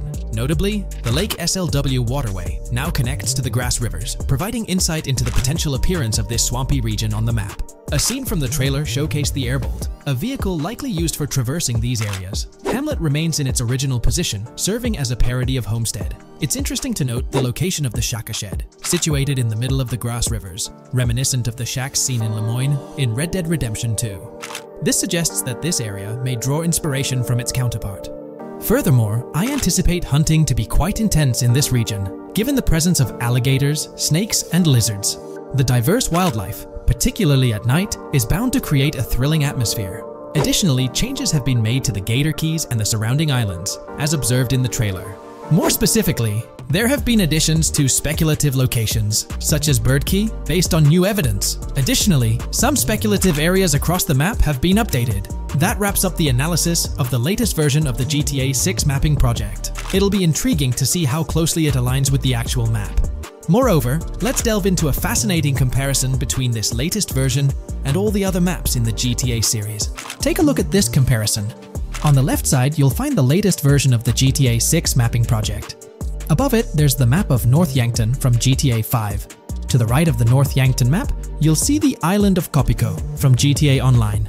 Next to Copico, there's the GTA 5 map. Below that, we have the GTA 4 map. Below the GTA 4 map are the maps of Liberty City and GTA 3. And finally, at the bottom, there's the map of GTA San Andreas. One of the first things I noticed is how compact the GTA 4 map appears compared to others. Despite its small size, it boasted greater density than the GTA V map. Streets were closely packed, and every inch of space was utilized efficiently. Anyone who's played GTA 4 can attest to the unparalleled density of its city, brimming with intricate details. I anticipate a similar level of density and attention to detail in the GTA 6 map. Considering the vastness of the GTA 4 map, despite its modest size, I expect the density in GTA 6 to match, if not surpass, that level. Even though GTA 6 is already approximately twice the size of the GTA 5 map, the addition of intricate details will make it feel even more expansive. Now, let's examine a comparison between the old GTA Vice City map and the latest version of the GTA 6 mapping project. The old Vice City map has been superimposed onto the new one, allowing for a visual comparison of the two. What caught my attention was the size of the GTA Vice City map, which is quite substantial. However, in GTA 6, improvements are expected across the board. There will be more buildings, positioned closer together, enhancing the overall design and creating a denser environment. I also wanted to discuss a map that's been generating a lot of buzz within the community. Someone utilized images from Google Maps to supplement the mapping project. In today's video, we'll delve into the most recent iteration of the GTA 6 mapping endeavor. We'll explore the freshest alterations introduced to the map, including newly incorporated locales and adjusted road placements. Additionally, we'll examine some intriguing revelations stemming from the inaugural official trailer, such as the appearance of a swordfish. Furthermore, we aim to tackle one of the pivotal queries surrounding GTA 6, the extent of Rockstar's intention to amalgamate multiple states into the fictional entity of Leonida. We'll sift through all available clues, encompassing leaks and insights from the initial trailer, to shed light on the potential inclusion of Georgia in the game. Let's kick off by scrutinizing the latest rendition of the GTA 6 mapping endeavor. This most recent update, which debuted just a few hours ago, represents the pinnacle of this extensive fan-driven mapping project. Here's a peek at the current state of the GTA 6 map. We've got Vice City and Port Gilhorn in the mix, with tweaks made to both cities, along with some other spots on the map. Keep an eye out for changes like the prison from the opening shot and the Gator Keys. To kick things off, there's a fresh addition to Vice City known as Waning Sands. While details about this neighborhood are mostly speculative at this point, it's believed to be the setting for a pivotal scene from the trailer. You know, the one where Jason and Lucia dodge past a few police officers in their getaway vehicle. In this vicinity, you'll find the Evergreen Mall Center, prominently featured at the start of the scene. Keep an eye out for a sign on the right side of the frame, showcasing various stores set to be part of this plaza. In a recent mapping video, there was some speculation about whether this plaza would be fully accessible. While only part of the name MLE is visible at the top of the sign, it seems the mapping community is also leaning towards it being called Evergreen MLE. However, the exact location of the MLE within the plaza is still up for speculation. Notice how the buildings on the map are marked in red? Well, there are a few other speculative additions to Waning Sands. These include a gas station, Sailbolt K condos, and Cricket Club condos. Here's what we're using as a reference. You can catch a glimpse of the gas station roof along with other nearby buildings. In a previous video, we floated the idea that this could be Topgolf in Dalal, Florida. However, it seems unlikely now since the placement doesn't quite line up. But hey, let's hold off judgment until we know more. Now, let's talk about some updates in the positioning of various elements. The placement of several buildings, basements, speculative roads, metro, rail, crosstown, downtown, and Brickell has been tweaked. We're using yellow and purple lines to show the speculative metro and railway in Vice City. The metro system has seen some significant enhancements, especially in its connectivity to Vice City International Airport and the area between Crosstown and Brickell. The buildings in this vicinity have also been reorganized to more closely resemble their real-life counterparts. Speculative roads and highways have been adjusted to better fit the new placements. We've also made slight adjustments to the rotation of the prison from the opening scene with Luke to align with new evidence. Additionally, we've fine-tuned the positions of some trailer markers in the stockyard area, such as those for the car meet in Windwood and the bikers in Little Haiti. In terms of location changes, Leaf Links from the previous map version has been moved to Virginia Key, meaning earlier speculations regarding Leaf Links are no longer applicable. Furthermore, based on new radar map evidence, the shape of Picnic Island has been altered. Heading down south, you'll notice that Hamlet is no longer labeled as such. Instead, it's reverted to its real-life name, Homestead. This change suggests that Hamlet might be situated elsewhere in the game. Now, shifting our focus to Port Gellhorn, the other major city on the map, it's also undergone some updates. We've added more speculative details for the area across the body of water on the other side of Bure Bridge, incorporating new evidence into the mix. So, to sum up, those are the latest updates to the GTA 6 mapping project. Before we wrap up, let's delve into an interesting discovery from the first official trailer. I'm not into fishing, but I noticed this in the trailer, and my first thought was a swordfish, but I could be wrong. Is anyone who knows more about fishing able to confirm? Let me know what you all think this is. Well, that's quite an intriguing find. Personally, it seems like a house decoration to me, but I'm eager to hear your thoughts in the comments below. In the next part of this video, we'll tackle the question about Georgia. On display in the leaks and backed up by inside journalists, the game will feature a plethora of locations that focus on Miami and the surrounding areas. The two main locations of the game are Vice City, based on Miami, and Port Gellhorn, which lifts direct locations from Panama City. As well as this, it seems Rockstar have brought down and featured locations from Georgia, including a prison and mountain ranges not present in real-world Florida. I'm curious, do you think Georgia will make an appearance in GTA 6? Let's examine the evidence we have so far. There have been some recent findings, so let's kick off by checking out this Reddit post. Georgia evidence. In the leaks, there's a mention of canyon etchings, along with the other ambient events, which I thought couldn't be in or based in Florida. The nearest canyon to Florida is Providence Canyon State Park in Georgia, and is only 2.5 hours away from Florida. This also may explain Red Hill Forest and the testing of Scree Hills in the leaks. There's also a couple mountains, or large hills, seen in the trailer. The first looks more like a large hill in North Florida, probably for hill climbing, but the second one at the end of the trailer looks like a Georgia mountain, like the one seen in the leaks. First off, this individual is discussing a clip from the leaks, where a developer is seen firing an assault rifle at a vehicle while Lucia is in the background. They've noted several ramps in the clip, suggesting developers use them to test vehicles on different slopes. The clip also shows various types of ramps listed, including MTB ramps, hill climb, mud drag, Scree Hill, mud drag string, and crash tests, as well as MX tracks. The speculation is that Rockstar might have been testing the Scree Hill due to its resemblance to locations in Georgia. Additionally, two shots from the trailer show hills. One at the 59-second mark where someone jumps on a table, causing it to break, revealing multiple cars ascending a steep hill in the background. And another in the final shot, where Lucia kicks down the door to a convenience store, showing another hill or mountain through the window. Let's delve into the comments and see what the community thinks about these hills. Are there similar hills in Florida? Or has Rockstar taken some creative liberties and introduced hills from Georgia? Ekanfinaka is a place in the game, shown by the leaks. And Ekanfinaka is literally the old name for a swamp in southern Georgia. Not to mention we saw a big hill, small mountain. I've lived in Florida for a long time. There are no hills, anything like that in the state. Northern Florida has some hills, but nothing like that at all. The hill in the leaks resembles the Blue Ridge in northern Georgia. It's a fictional state. It could be a collection of features from 4 or 5 states for all we know. 2 hours outside of Florida is hardly breaking the concept. I'd imagine much of the urban landscape will be much like Florida, with the outskirts being closer to Caribbean, or as you said, Georgia.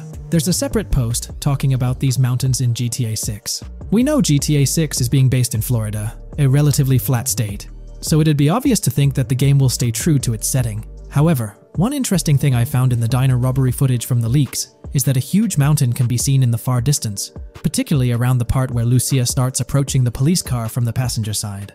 I'm not sure if anyone else has noticed this, but it's interesting to note, considering Florida is the flattest state in the country, LOL. Maybe we can go to other states? The area does resemble rural Georgia. Thoughts? I think it will be more similar to RDR2 than past GTAs where it's only one state. I bet the map will be a hybrid of Georgia and Florida. If not, then Florida and most likely another country like Cuba or some South American country with mountains. Yes, probably we can visit the state of Georgia. A few weeks ago, someone found out that the prison you can see in one clip is from Georgia as well. Multiple states in the game. The Florida Scout lady mentioned Rockstar scouting interiors in Florida and other states in the southeast. Hopefully this means we get towns, or maybe cities in these other states, instead of simply hilly terrain. As this individual pointed out, there's a prison visible in one of the leaked clips, and it bears a striking resemblance to Augusta State Medical Prison. Situated in Grovetown on the county lines of Columbia County and Richmond County in Georgia, United States, this facility houses primarily male inmates with occasional female inmates and has a capacity of 1326. Built in 1982 and operational since 1983, it operates as a close-security prison. Augusta State Medical Prison was one of the 7 prisons involved in the 2010 Georgia prison strike. With such solid evidence pointing towards Georgia, or at least a portion of it being featured in the GTA 6 map, it's worth noting that Rockstar has done similar things before. In GTA San Andreas, for instance, they created the state of San Andreas. Today's video dives into the NPC AI patent, focusing on virtual navigation in Grand Theft Auto 6. This patent sheds light on the intricacies of in-game traffic, promising a heightened level of realism compared to previous iterations. We'll explore the notable enhancements Rockstar has implemented, creating a more sophisticated system that elevates the gaming experience. By examining various sources, we aim to provide a comprehensive overview of this navigation system, offering insights into what Rockstar has in store for NPC navigation in GTA 6. Let's delve into the details of this intriguing patent. System and method for virtual navigation in a gaming environment.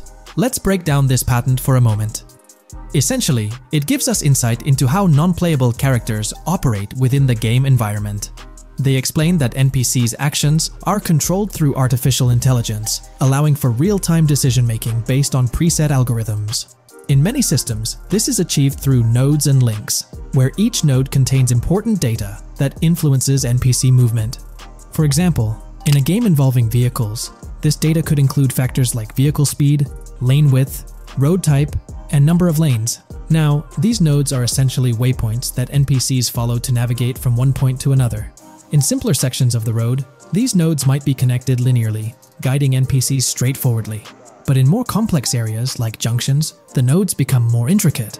Take a basic intersection, for instance. A vehicle approaching it would have several exit options, leading to a branching network of nodes.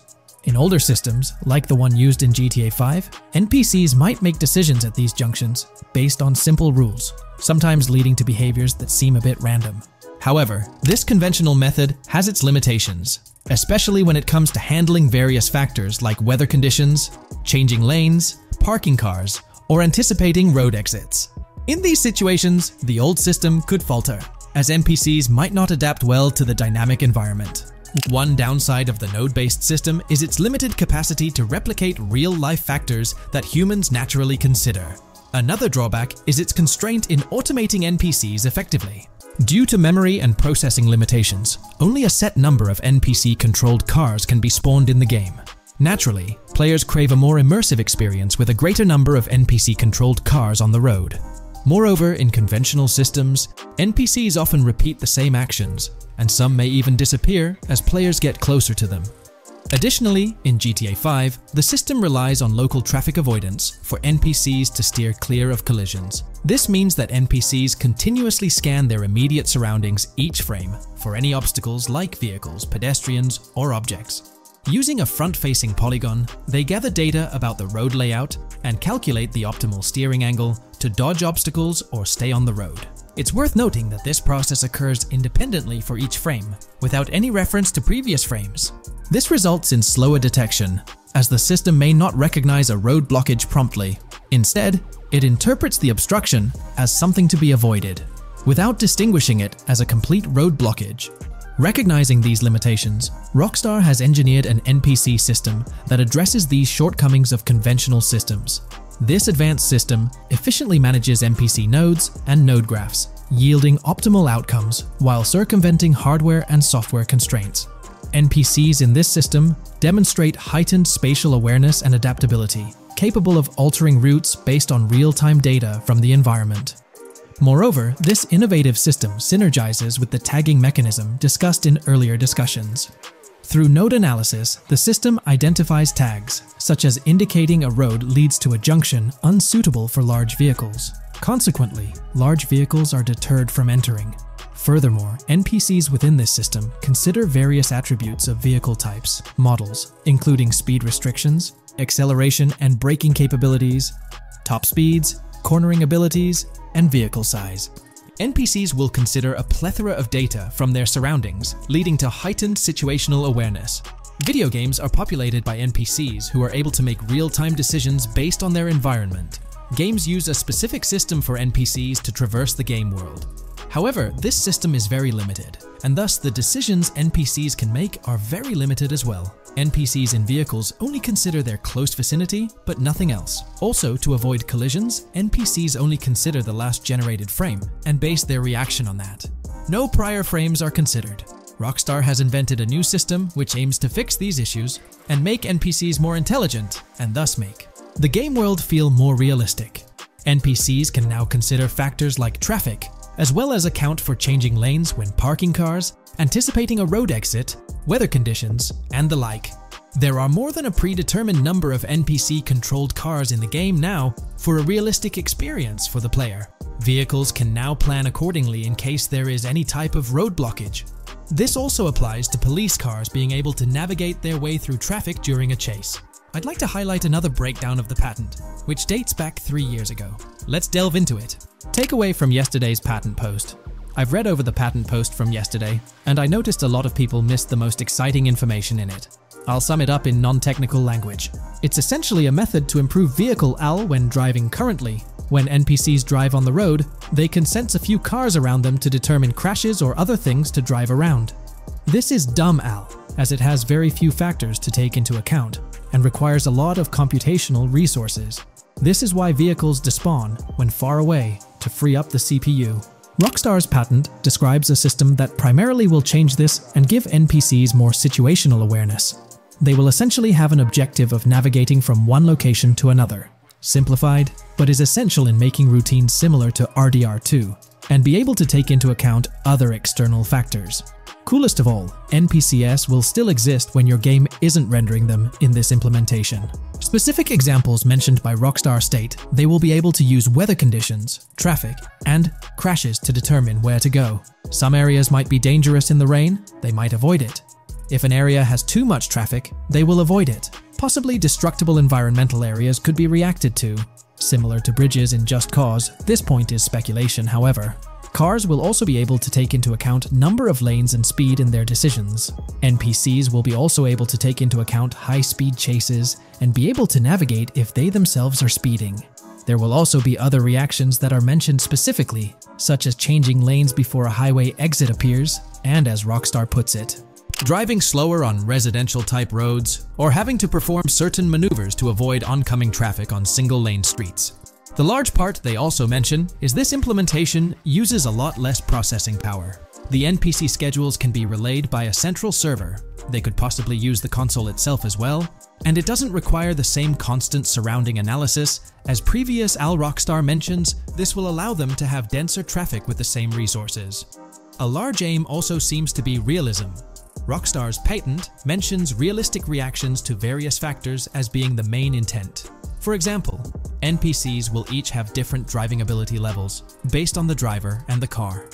Essentially, each driver will have its own profile and have unique driving characteristics as well as skill level. Today's video will delve into the upcoming changes to the AI systems in Grand Theft Auto 6 by Rockstar. We'll explore a patent that introduces a groundbreaking system unprecedented in gaming, promising a revolutionary shift in how AI operates within games. Additionally, we'll delve into other intricacies concerning AI and non-playable characters in GTA 6, including insights from a job listing at Rockstar's new LA studio, shedding light on NPC dialogue. We'll also examine NPC behaviors in response to their environment and their integration with social media, enhancing immersion and complexity in player interactions. Let's kick off with Rockstar's innovative AI system set to debut in Grand Theft Auto 6. Described by Rockstar as the most significant and immersive evolution of the series, the emphasis on immersion is evident in their patent filings.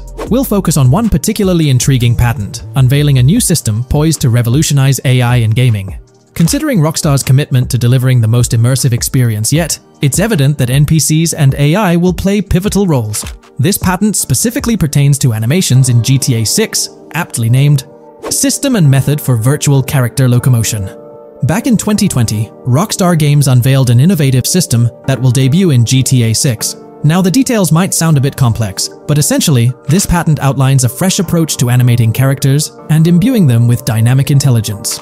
These characters will now possess a kind of virtual brain, allowing them to react to their environment, other NPCs, weather, and even their mood, influencing their animations on the fly.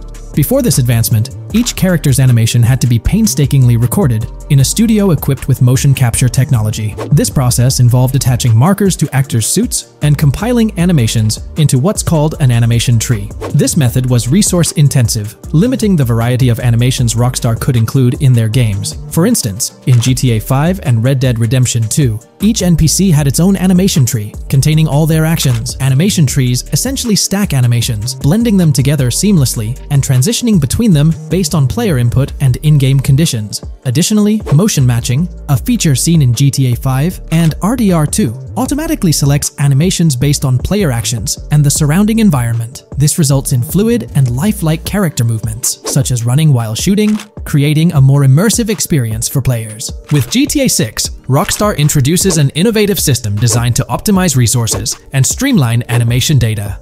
This approach allows for more content within the game while offering a broader array of animations. It shares similarities with motion matching but diverges in its utilization of a new framework. Rather than relying on conventional animation trees, character animations will be predominantly data-driven, adapting dynamically to environmental cues. These animations will be categorized into distinct motion types, representing unique character styles. Each character will possess a designated motion type, enhancing the depth and realism of their movements.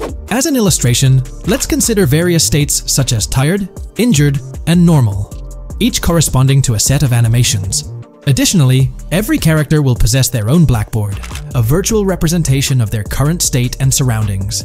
This blackboard stores crucial data including the character's condition, location, weather, temperature, and more. Utilizing this information, the game's code dynamically selects appropriate animations or styles for the character, enhancing their responsiveness to the virtual world. For instance, in the Ocean Drive scene from the trailer, we observe a character seated on the sidewalk. As a group of NPCs pass by, he attentively observes them, reacting accordingly to their presence. With this system, the gameplay experience is poised to become even more immersive. It will prioritize environmental data, including the presence of other NPCs and vehicles, alongside factors influencing the character's mood. Consequently, NPCs will exhibit previously unseen levels of reactivity, shifting focus to a noteworthy job listing from Rockstar's recruitment opportunities. Last year, Rockstar opened a new studio in Los Angeles. From what we know, it's purely a new motion capture studio, so they have another one besides the one in New York, mainly to record NPC dialogue probably. This discovery confirms that. I checked Rockstar's careers page just now, and there's a job offer at Rockstar LA for Associate Writer Pedestrian and Ambient Dialogue. This could indicate that they are still writing and recording GTA 6 NPC dialogue right now. This suggests that the development team is currently engaged in scripting and recording NPC dialogue for GTA 6. You can find the specific responsibilities outlined in the job description provided. It says, write funny, character-driven, and unique dialogue for our ambient population. Work with key stakeholders to understand and support the technical requirements for player-led, dialogue-based interactions with our ambient population. Provide exciting dialogue that works within the strict constraints of a complex game system. Undertake self-motivated research and leverage that research to enrich your writing. Understand and match the tone of our games. This underscores the commitment of Rockstar to ensuring that GTA 6 remains true to its franchise roots. Aligning NPC dialogue with the established GTA universe bodes well for the game's authenticity. Shifting gears to another aspect related to NPCs, let's delve into how they'll integrate with social media. Not only will NPCs exhibit more lifelike behaviors and interactions with their surroundings, but they'll also engage with social media platforms, a novel addition to Grand Theft Auto 6. Here's a rundown of the phones observed. NPCs will be equipped with various phone models, as evident from both images and the trailer. Notably, NPCs will actively engage with their phones, which boast fully functional cameras and displays, an improvement over GTA V. For instance, in a scene from the trailer set on Ocean Drive, an NPC can be observed capturing photos or videos with their phone. The displayed imagery accurately reflects the NPC's point of view, suggesting the possibility for NPCs to record and share in-game content on the virtual social media platforms. Let's delve into an intriguing Reddit post that delves into this aspect further. Here's why NPC-recorded TikToks aren't as far-fetched as you think. A common speculation point I see on this subreddit is the potential for NPC-recorded TikToks for the game's social media that was teased in the trailer. Like someone filming you, commit a crime, and you later seeing that post online. Many have dismissed this as far-fetched in terms of development complexity, but I wanted to discuss why it's plausible. Firstly, I think we've already seen a system that could serve as a base for building a TikTok-like system, the Instant Replay, Rockstar Editor from GTA 5. Given this game is more of a sandbox with physics rather than a competitive shooter, where replay systems are typically seen, it's even more impressive to consider this system in GTA 5. It accurately records and replays events just as they happened, with every car, ragdoll, etc., moving just as it did originally in the moment. The tech behind this isn't actually recording like a camera and replaying, it's really just recreating it, which again makes it impressive how much time Rockstar put into it, making it accurate. To me, this feels like what could be used as a base for a system where NPCs record their own videos from their perspective. This next thing is something I could have sworn I remember hearing long ago, but can't seem to find, and was hoping someone on here remembers too. Back before GTA 5's launch, there were details revealed through various interviews, magazines, etc., and I remember hearing or reading something about being able to watch your own crimes on Weasel News on the TV. This obviously didn't end up in the game, but there is a slight remnant of it in GTA Online. Am I the only one who remembers this being mentioned for single player though? Maybe my mind is playing tricks on me. Anyways, this last point is actually from the trailer, at the 0:33 mark. In this scene, we see a lot of NPCs hanging out on a busy street, and one NPC in particular recording on his phone. As we know, Rockstar's trailers are always all in engine, no CGI cinematics, so I think it's worth noting that it looks as if his screen is accurately showing what he's looking at. My screenshot is zoomed in, but if you got Hatmark on the trailer, you can see it matches up to what he's looking up at. Looks like YouTube is gearing up to investigate the leaked GTA 6 trailer. We're going to dive into all of that and more in this video. For those who might not remember or didn't catch it, Rockstar had a special plan for unveiling the first official GTA 6 trailer. It started with an announcement from Sam Houser, the president of Rockstar Games. On November 8th, he posted on the Rockstar Games newswire, "A message from Rockstar Games. Next month marks the 25th anniversary of Rockstar Games. Thanks to the incredible support of our players worldwide, we've had the chance to create games we're truly passionate about. Without you, none of this would be possible, and we are so grateful for you joining us on this journey." In 1998, Rockstar Games was founded on the idea that video games could become as essential to culture as any other form of entertainment. We hope that we have made games you love, and that we're part of that evolution. We're very excited to announce that in early December, we'll be releasing the first trailer for the next Grand Theft Auto. We look forward to many more years of sharing these experiences with you all. Thank you, Sam Houser. We knew the GTA 6 trailer was set to drop in early December, but the exact date was a mystery until December 1st. That's when Rockstar Games posted on all their social media accounts announcing that Trailer 1 would be released on Tuesday, December 5th at 9 AM Eastern Time. They also mentioned that the trailer would be available on YouTube.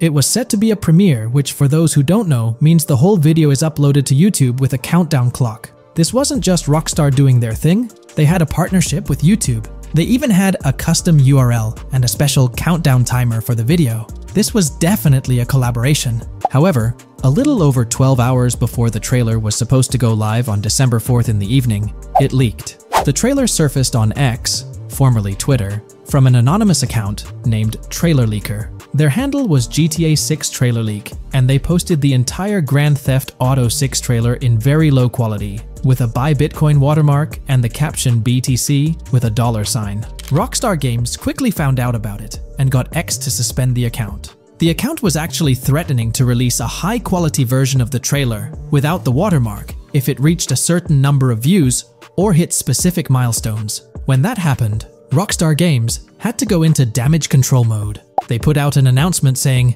"Our trailer has leaked, so please watch the real thing on YouTube." So, Rockstar ended up releasing the trailer early, basically canceling the premiere countdown that was supposed to happen on YouTube. It was a mess. Neither Rockstar Games nor YouTube wanted this to happen. This raised the question, how did this leak occur? Was it a Rockstar Games employee or someone at YouTube? The only people with access to the trailer would be those responsible for Rockstar's YouTube account, and it's unlikely they would leak it. However, YouTube also has access to the trailer. The people behind the scenes at YouTube, high up enough to have access, could see and download the trailer. Naturally, fingers started pointing at YouTube. Now it looks like YouTube has officially responded. According to Tom Henderson over at Insider Gaming, from what I can gather, YouTube has investigated employees breaching their contractual agreements on 2 different occasions in the past 18 months due to employees accessing content on the back end. Following today, which unfortunately had some leaks surrounding Sony's State of Play, we can presumably expect a 3rd investigation fairly soon.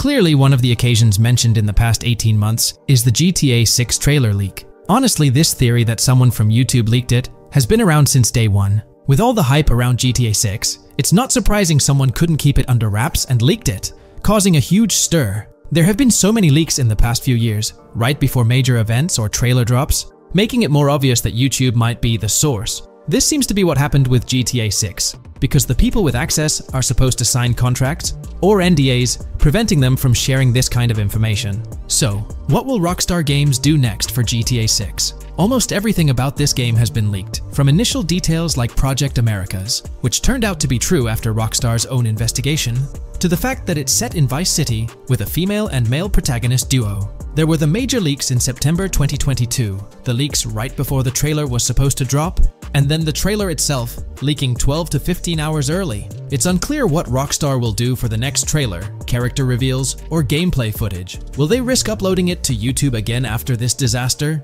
Or will they stick to their newswire, despite insiders and data miners being able to access and share that information? Rockstar is definitely in a tricky situation. At least it's good news that YouTube is trying to crack down on this. They might be doing this because they could face massive lawsuits.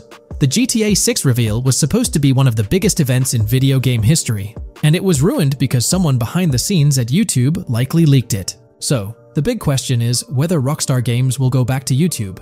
One way they could avoid a similar issue is by not announcing when they're going to upload the next trailer. If I had to guess, YouTube probably won't get another exclusive deal or a premiere. If Rockstar were smart, they'd upload the trailer shortly before the announced drop date and keep it private until then. That seems like the safest route. What do you guys think? How do you think Rockstar will handle future video uploads? Will they stick with YouTube, move to their Newswire page, their own Rockstar Games site, or use another method entirely? Is there a chance we'll see a remaster, or even just a port of GTA 4 hit the shelves this year? It's quite likely, though I'm leaning towards it being more of a port, but let's dive into the details. Back in July 2022, TezFunz2 made it known on Twitter that as per a reliable source with clear accuracy on Rockstar plans, remasters of GTA 4 and RDR1 were on the table a few years ago, but Rockstar chose not to proceed with the projects in mind. The poor reception of the Trilogy Definitive Edition might be a reason behind that decision.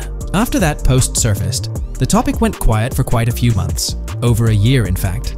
Then, out of the blue last year, Rockstar Games dropped the bombshell and revealed a fresh project in the Red Dead Redemption universe. Although there hasn't been an official announcement regarding the GTA 4 remaster, there are indications pointing towards the existence of such a project, with a potential release date as early as March 2024. Take-Two, the parent company of Rockstar Games, had previously hinted at having 2 re-releases in the pipeline, set to launch by that specific month. The original Red Dead Redemption was among the 2 games mentioned, leaving room for speculation that the other could potentially be GTA 4, while it's also plausible that this could be an entirely different project unrelated to the Grand Theft Auto franchise. It's worth considering. This isn't the first time there have been murmurs about a GTA 4 re-release or remaster. Returning to the Red Dead Redemption 1 port, unfortunately, it wasn't the news fans were hoping for. Instead of a full remake or remaster, the developer revealed a port with no new content.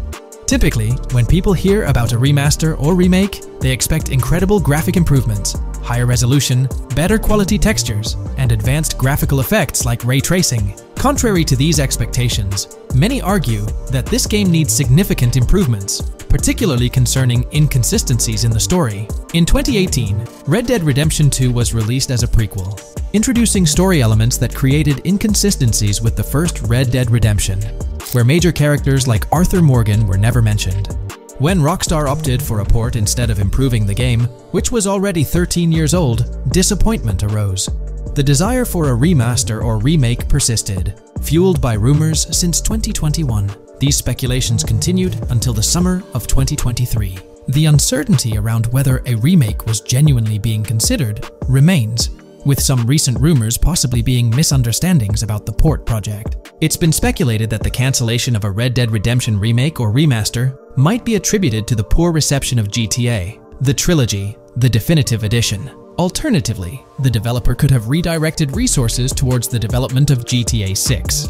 Regarding GTA 6, in December, we were finally treated to the much-anticipated trailer for the upcoming installment. However, it came with a significant letdown: the announcement of a 2025 release date. As we approach the end of 2024, this seems like the ideal time to introduce a new game under the GTA banner to keep the franchise vibrant. Hence, a port of GTA 4 appears fitting for this year. Most players familiar with GTA 4 acknowledge the aging of the game. Despite being ahead of its time upon its 2008 release, over 15 years ago, it's showing signs of wear. Notably, the PC version faced persistent performance issues, maintaining its reputation as one of Rockstar Games' worst optimized titles. The irony lies in the fact that, despite these problems, GTA 4 is widely regarded as one of the best entries in the Grand Theft Auto series. Understanding the poor optimization of the PC version remains a mystery. Even with a series of patches, the issues persisted, suggesting a more profound problem. Originally designed for Xbox 360, and PlayStation 3 consoles with different hardware architectures, porting GTA 4 to PC necessitated significant modifications. Unfortunately, not all of these changes were executed appropriately. Compounding the matter, the game was built on the advanced and intricate Rage engine, adding complexity to its optimization. Unlike consoles with standardized hardware, the diverse range of PC hardware available at the time of GTA 4's release posed a challenge. The game's initial high hardware requirements excluded many players with less powerful computers from enjoying a smooth gaming experience. Unoptimized code contributed to performance issues, even on high-end PCs, with notable problems in managing CPU and GPU resources, leading to performance bottlenecks.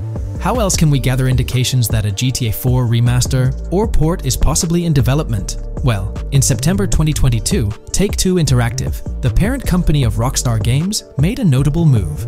They took down a fan-made mod for GTA 4, known as the Definitive Edition. This mod compilation, comprised of various mods and fan-made patches, aimed to significantly enhance the visual and experiential aspects of the 15-year-old game on PC. The roots of this remastering endeavor with mods trace back to 2016, when the mod pack for GTA Vice City, named Reborn, initiated the project. Over time, it expanded to encompass mods for GTA 3, San Andreas, Chinatown Wars, and other Rockstar games like Bully and the Warriors. According to information from the author's website, the group behind this project confirmed that their files, hosted on Mediafire, received a DMCA takedown notice. Presumably issued by Rockstar or its parent company Take-Two Interactive, this notice mandated the removal of the Definitive Edition project from their website. This development was communicated through a tweet from the Definitive Edition project. Bad news, guys. Appreciate it if you got PPL to raise awareness. Spread the word as much as possible. I knew this day was coming. Here we are with a DMCA by Rockstar, I assume, on our GTA 4 Definitive Edition patch. Well, I suppose we need to remove all GTA 4 related stuff from the website. Curiously, from what I understand, the takedown specifically focused on the GTA 4 mod. As of now, the original Trilogy mods on the site remain untouched, but the project doesn't express a high level of confidence in the longevity of these mods being available. No DMCA for the original Trilogy yet, just GTA 4. So for now I think the Trilogy is safe. Just enjoy it when you still can, they wrote. This isn't the initial instance of Take-Two Interactive taking action against mods. Their track record indicates a protective stance towards their intellectual properties. They've previously taken down mods before, a practice observed prior to the unveiling of their own Definitive Edition for the original GTA Trilogy. Despite its problematic release, that project proved to be financially successful. Many in the gaming community express a desire for Rockstar Games to follow suit and release a remastered version of GTA 4. Similar to what the studio accomplished with the Trilogy, Xbox One, Series X and S users currently enjoy the luxury of playing GTA 4 through backward compatibility. However, this isn't the case for PS4 and PS5 users. Should Rockstar opt not only for re-release support, but also for substantial changes to the game, there are certain aspects of GTA 4 that could benefit from improvement. First and foremost, graphics are an apparent focal point, a common aspect of remasters to enhance the visual experience. It's worth noting that beyond the expected graphical upgrades, GTA 4 might require more nuanced improvements. One aspect that garnered criticism was the peculiar yellow filter present in the original game, making everything appear dull. This yellow tint, a characteristic of the late 2000s and 2010s, was often disparaged when employed in video games. For an open-world game like GTA 4, many argue that this filter made little sense. Various graphics mods for the PC version, such as the Ice Enhancer 4, have demonstrated that Liberty City can maintain its gritty atmosphere without this filter. For a glimpse of what a GTA 4 remaster could potentially achieve, the Ice Enhancer 4 graphics mod offers an illustrative example. Developed over several years by the skilled modder Haysam Kilani, this fan-made graphics overhaul aimed to elevate the game's visual experience well beyond its original state. On the flip side, individuals who have a fondness for the original yellow filter in the game may not find favor with this mod. If Rockstar opts to stay faithful to the original and preserve the color scheme, it would still be beneficial to update the environmental textures. Over time, these textures have aged considerably, featuring a noticeably low resolution that now appears outdated. Moving on, one of the most memorable aspects of GTA 4 is the recurring scenario where Roman calls Nico to go bowling. Nico, it's your cousin. You want to shoot some pool? Roman, I can't talk now. Damn! This feature, while often considered a source of humor, can be somewhat bothersome. Nico's friends frequently reaching out for social activities can prove distracting, especially during critical missions or while immersed in the exploration of the open world. Rejecting these calls actually decreases your relationship with that friend, impacting specific benefits they offer. GTA 5 addressed this issue by making interactions with friends more user-friendly, introducing new activities to engage in. Incorporating similar friend activities in a remastered version of GTA 4 would be a positive and welcome addition. Another area of improvement is clothing and customization. The clothing options for Nico in GTA 4 are quite limited. Notably, the game lacks the iconic fingerless gloves seen in promotional art and trailers. A remaster could rectify this, especially considering the community's disappointment over their absence. Additionally, though hairstyles were planned, they were not included in the final game, as evidenced by the presence of barbershops in the game files. A remaster could enhance clothing options and introduce hairstyle changes, mirroring the customization available in GTA Online. Unlike GTA San Andreas or GTA 5, GTA 4 lacks car customization features. Players can only randomly change their vehicle's primary color at a pay and spray. While this might not have been a significant issue in earlier titles like GTA 3 or Vice City, it does feel like an oversight in a more modern title like GTA 4. A remaster could bring in more extensive vehicle customization options.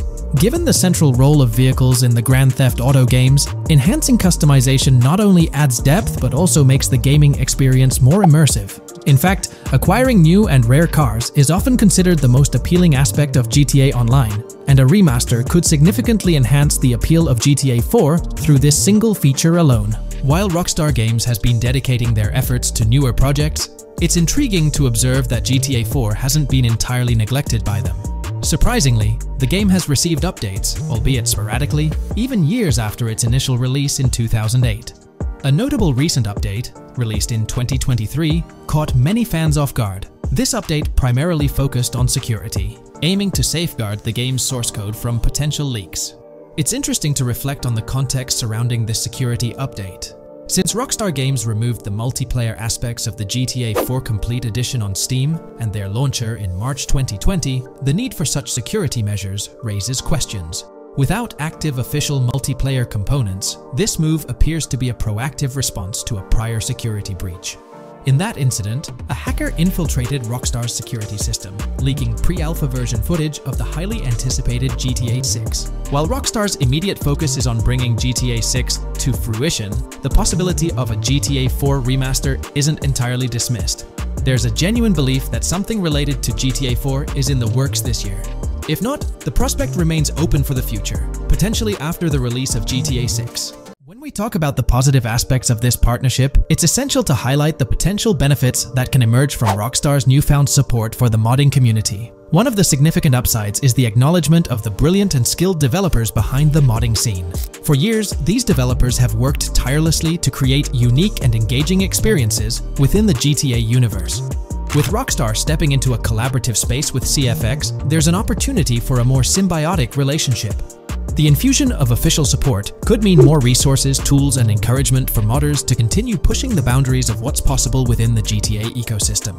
This collaboration might lead to innovative gameplay features, improved server stability, and an overall better experience for both players and content creators. Moreover, the recognition from a gaming giant like Rockstar could open doors for these modders in the industry.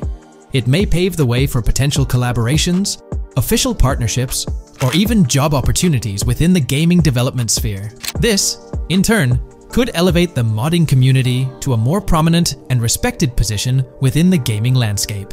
However, it's crucial to approach these potential benefits with cautious optimism.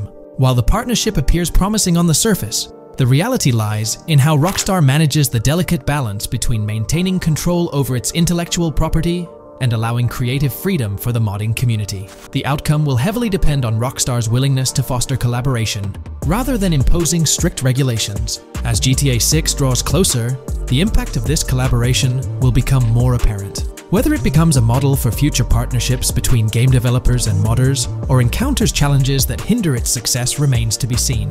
The dynamics between Rockstar and the modding community could shape the future landscape of custom servers, roleplay experiences, and the overall modding scene in the gaming world. Stay tuned as we continue to explore and analyze the evolving relationship between Rockstar and the modding community. On the positive side, there's a glimmer of hope that Rockstar's acknowledgement of mods enhancing the player experience could pave the way for more modding support in GTA 6. This shift in perspective might lead to a more collaborative environment, where modders can contribute to the game's richness without fear of stringent restrictions. With Rockstar officially and financially supporting FiveM, the CFX team gains more resources to elevate the GTA 6 server. This could mean a server even more impressive than the ones they currently run. The fact that FiveM is now a Rockstar Games product suggests a vested interest in its success, promising additional funding and manpower to ensure its flourishing. An intriguing prospect emerges concerning the accessibility of custom servers. Currently limited to PC players, there's speculation that GTA 6 might integrate dedicated servers within the game itself, eliminating the need for external programs like FiveM. If this unfolds, it opens the door for console players to join the custom server experience, broadening the player base and community. Moreover, Rockstar seems to be attuned to fan desires. Despite a larger audience watching RP compared to those actively playing it, Rockstar appears committed to making improvements. Their intent to let custom servers thrive suggests a more fan-centric approach, acknowledging and catering to the desires of the gaming community. However, there are potential pitfalls to consider. The most glaring concern is Rockstar's inclination to monetize these servers. While the specifics remain uncertain, it's almost certain that some form of monetization, be it through custom server shark cards or a pay-to-play system, will be implemented. This could introduce a paywall, affecting the accessibility and enjoyment of custom servers for certain players. As we navigate through this evolving landscape of Rockstar's partnership with FiveM, the delicate balance between fostering creativity and implementing monetization strategies will determine the ultimate impact on the gaming community. Stay tuned as we continue to unravel the complexities of this collaboration and its implications for GTA 6 and the modding community. Let's unpack this a bit more. The whole monetization story got its moment in the spotlight during an earnings report where Take-Two CEO Strauss Zelnick spilled the beans. He essentially said, "If folks are messing around with our intellectual property, why not make a buck or two? It's a straightforward business move, really." Taking a page from the unprecedented success of GTA Online, it seems like Rockstar caught a glimpse of how these free servers could turn into a money-making machine. Now, the potential downside of this situation lies in the realm of competition. Rockstar's got its A-team working on the custom servers gig. That means anyone outside the Rockstar circle trying to whip up something akin to FiveM is practically painting a target on themselves for a cease and desist. Let's face it, Rockstar might have eyed this strategic move with FiveM from the get-go. However, with those servers gaining crazy popularity and the game becoming a sensation on Twitch and YouTube, shutting it down wouldn't have been the smart play. Instead, they pulled off a masterstroke, acquiring the team behind the biggest servers, effectively cornering the market and positioning themselves to profit from any potential imitators. Now, with GTA 6 on the horizon and servers in the works, Rockstar's sitting pretty. Some in the gaming community are even giving them a nod for finally throwing a bone to the community. But, and there's always a but, at the end of the day, Rockstar's the one making the rules. We'll all have to toe the line because, quite frankly, there won't be any other alternatives in the neighborhood. So, buckle up for Rockstar's GTA roleplay. It's going to be a wild ride. The landscape has already witnessed the repercussions, with servers and mods being handed the shutdown ticket for not playing by Rockstar's latest rulebook. The new mandates include a strict no to real-life vehicles, mission mods, and porting old Rockstar maps or assets rules that weren't in the playbook just a couple of years back. Now, while the financial backing from a mega corporation might seem like a savvy move on the surface, there's a lingering skepticism about whether it'll blossom into the fairy tale ending we've all been envisioning. It's a bit premature to slap a final verdict. on the fate of FiveM once GTA 6 hits the stage. Now, let's consider the potential repercussions for the vibrant RP community. While the partnership between Rockstar and FiveM could bring about positive changes, there's an underlying worry within the RP enthusiasts. The fear is that with increased control and potential monetization, the organic and immersive RP experiences that players have come to love might face disruptions. RP communities thrive on creativity, flexibility, and a sense of autonomy. If Rockstar's influence leads to more rigid guidelines, it could alter the dynamic of these communities, potentially affecting the unique narratives and interactions that make RP servers so engaging. As we contemplate the potential impact, it's essential to look beyond the immediate horizon of GTA 6. The dynamics established through this collaboration could set a precedent for future interactions between gaming giants and modding communities across various games. Whether it becomes a model to be emulated or a cautionary tale will be closely watched by both players and industry stakeholders. The future of FiveM and the broader modding community remains uncertain as GTA 6 inches closer to release. While concerns exist, there's also room for hope. The collaboration might lead to a harmonious blend of official support and community-driven creativity, enhancing the gaming experience for everyone involved. As players, content creators, and modders navigate this uncharted territory, the one constant is the love for the game and the shared hope for a positive evolution in the gaming landscape. Taking a stroll down memory lane, Rockstar's track record with monetization doesn't exactly calm the nerves. Add to that the current scenario where they're laying down the law for the CFX team, dictating what's permissible and what's not. This conjures up a cloud of uncertainty regarding the future of both FiveM servers and the broader modding community.